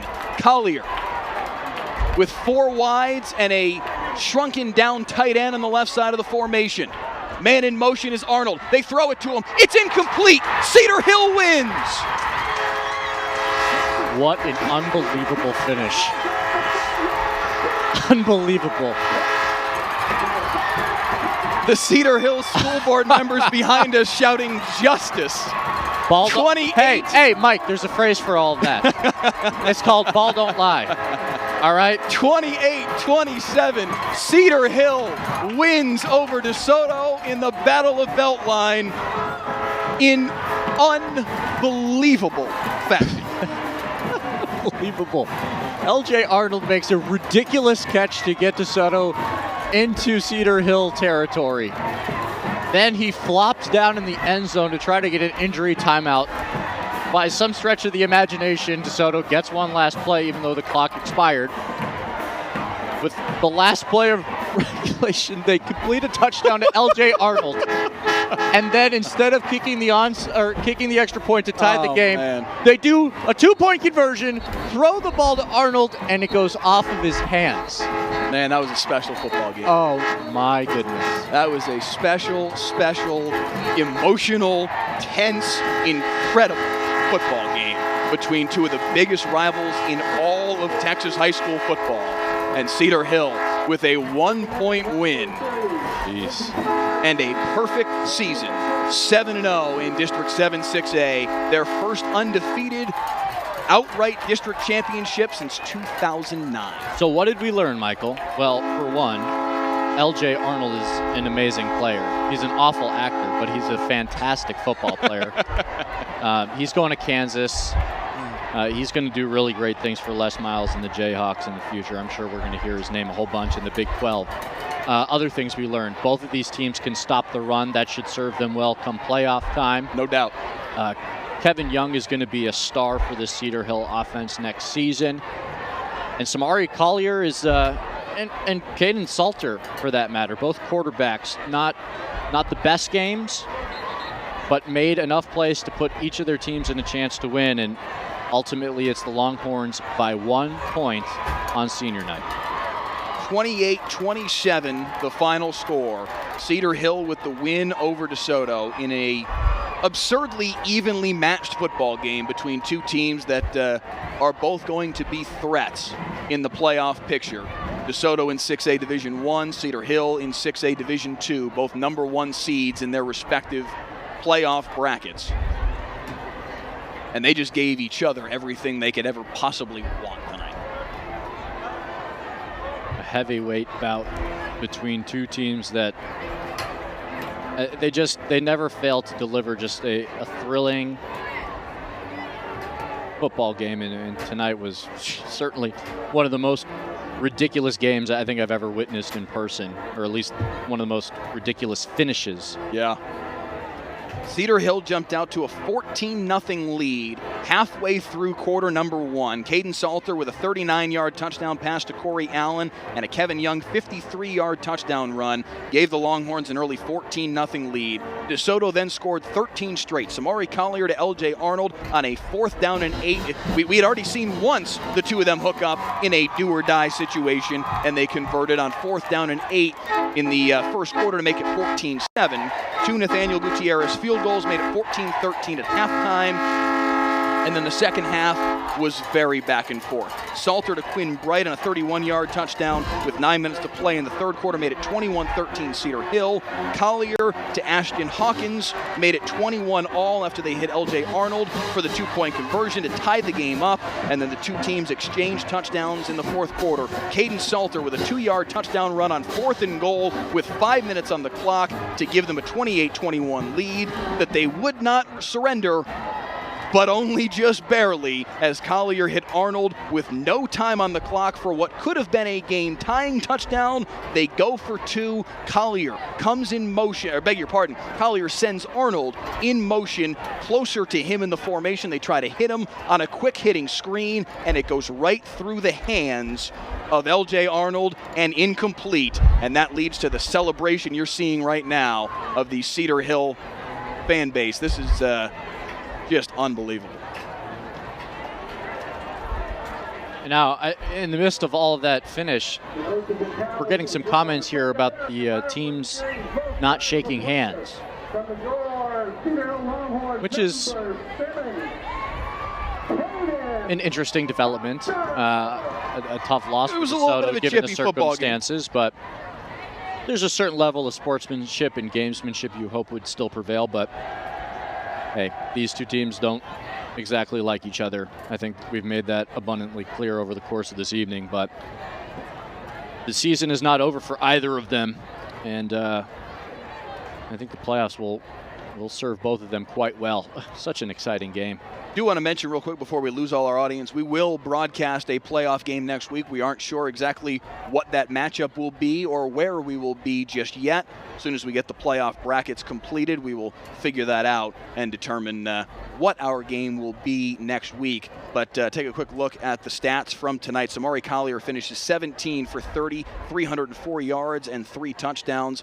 Of course, 2 of those to Lawrence Arnold, who had 7 catches for 159 yards, including what you thought was going to be the game-tying touchdown. And you see the trophy being handed to Cedar Hill right now, the Rivalry Series trophy being handed off. What a special moment for these kids on their senior night, on their home field, to finish off a perfect run through district play. Yeah, and to do it the way they did. That was something else. Stats for Cedar Hill: Caden Salter 6 of 12 for 76 yards and 2 touchdowns. Also ran for a score, 10 carries for 39 yards. Kevin Young, 8 carries for 68 yards and a touchdown. And Corey Allen, 13 for 41 on the ground. Corey Allen had the 1 catch for 39 yards and a touchdown. Quinn Bright, the only player for Cedar Hill with more than 1 catch. He had 3 for 24 and the touchdown. Kevin Young, 1 catch for 16 yards, and Brian Rainey had a catch tonight as well. It all goes down, though, as a 28-27 win for Cedar Hill. What a way for the number 16 team in the state rankings to go into the postseason, beating their rival on their home field. I mean, it doesn't get, as you said, the way that they did, it doesn't get any better than that. Yeah, and there's going to be a whole bunch of trash talk, I guess, over the next 48 hours between these two teams, or, you know, friends of players for each of these teams, you know, regarding, you know, how it finished and, you know, the extracurriculars with Arnold in the end zone and all of that. But at the end, it doesn't really make a whole bunch of difference. I mean, it's true. 2-1 seeds in the playoffs. They're moving on. The goal for these teams is bigger than a victory here tonight, and they'll get a chance to prove it starting next weekend. With that, this one is somehow in the books. I'm kind of surprised we're not calling overtime right now. I don't want to go home. Actually, for 2 reasons. One, traffic looks awful from our vantage point, so I'll be here for a couple hours. No, but that was just a fantastic game. You know, a joy to bring that with all of y'all. And for the 591 still hanging on Facebook Live, shout out to all of you guys. You make what we do worthwhile, and the comments keep us laughing and engaged over the course of this game. And this one was certainly thrilling to do it on its own, but you know, it always helps. When it's all said and done, a perfect regular season in district play for the Cedar Hill Longhorns, 7-0 and district champs, and they get to hoist that trophy in the air after a 28-27 win over DeSoto in the Battle of Beltline. Our thanks to the athletic directors from both schools, Larry Davis from DeSoto and Melanie Benjamin from here at Cedar Hill. And a shout out to both coaches as well for being generous with their time and information about their 2 teams. Without their help and support, this broadcast is not possible. We also want to thank our sponsors, Texas Health Resources. Our engineer is Don Hazen, our photographer is Joe Cruz, and our director this evening is Ian Gordon. Our digital coordinator back in Dallas is Nick Blackhall, and our executive producer is Sean Hamilton. For Jonah Javad here with me in the booth, I'm Mike Leslie. Thanks so much for watching tonight. Seriously, thanks so much to every last one of you. We peaked at over 1,700 concurrent viewers tonight. Thanks to every last one of you. Your final score one last time. Cedar Hill knocks off DeSoto 28-27 in a thriller. We will see you next week on Thursday Night Lights as the playoffs get underway. As soon as we know where we're headed, you'll know as well, and we hope you'll join us then. So long from Cedar Hill, everyone. We'll see you next week.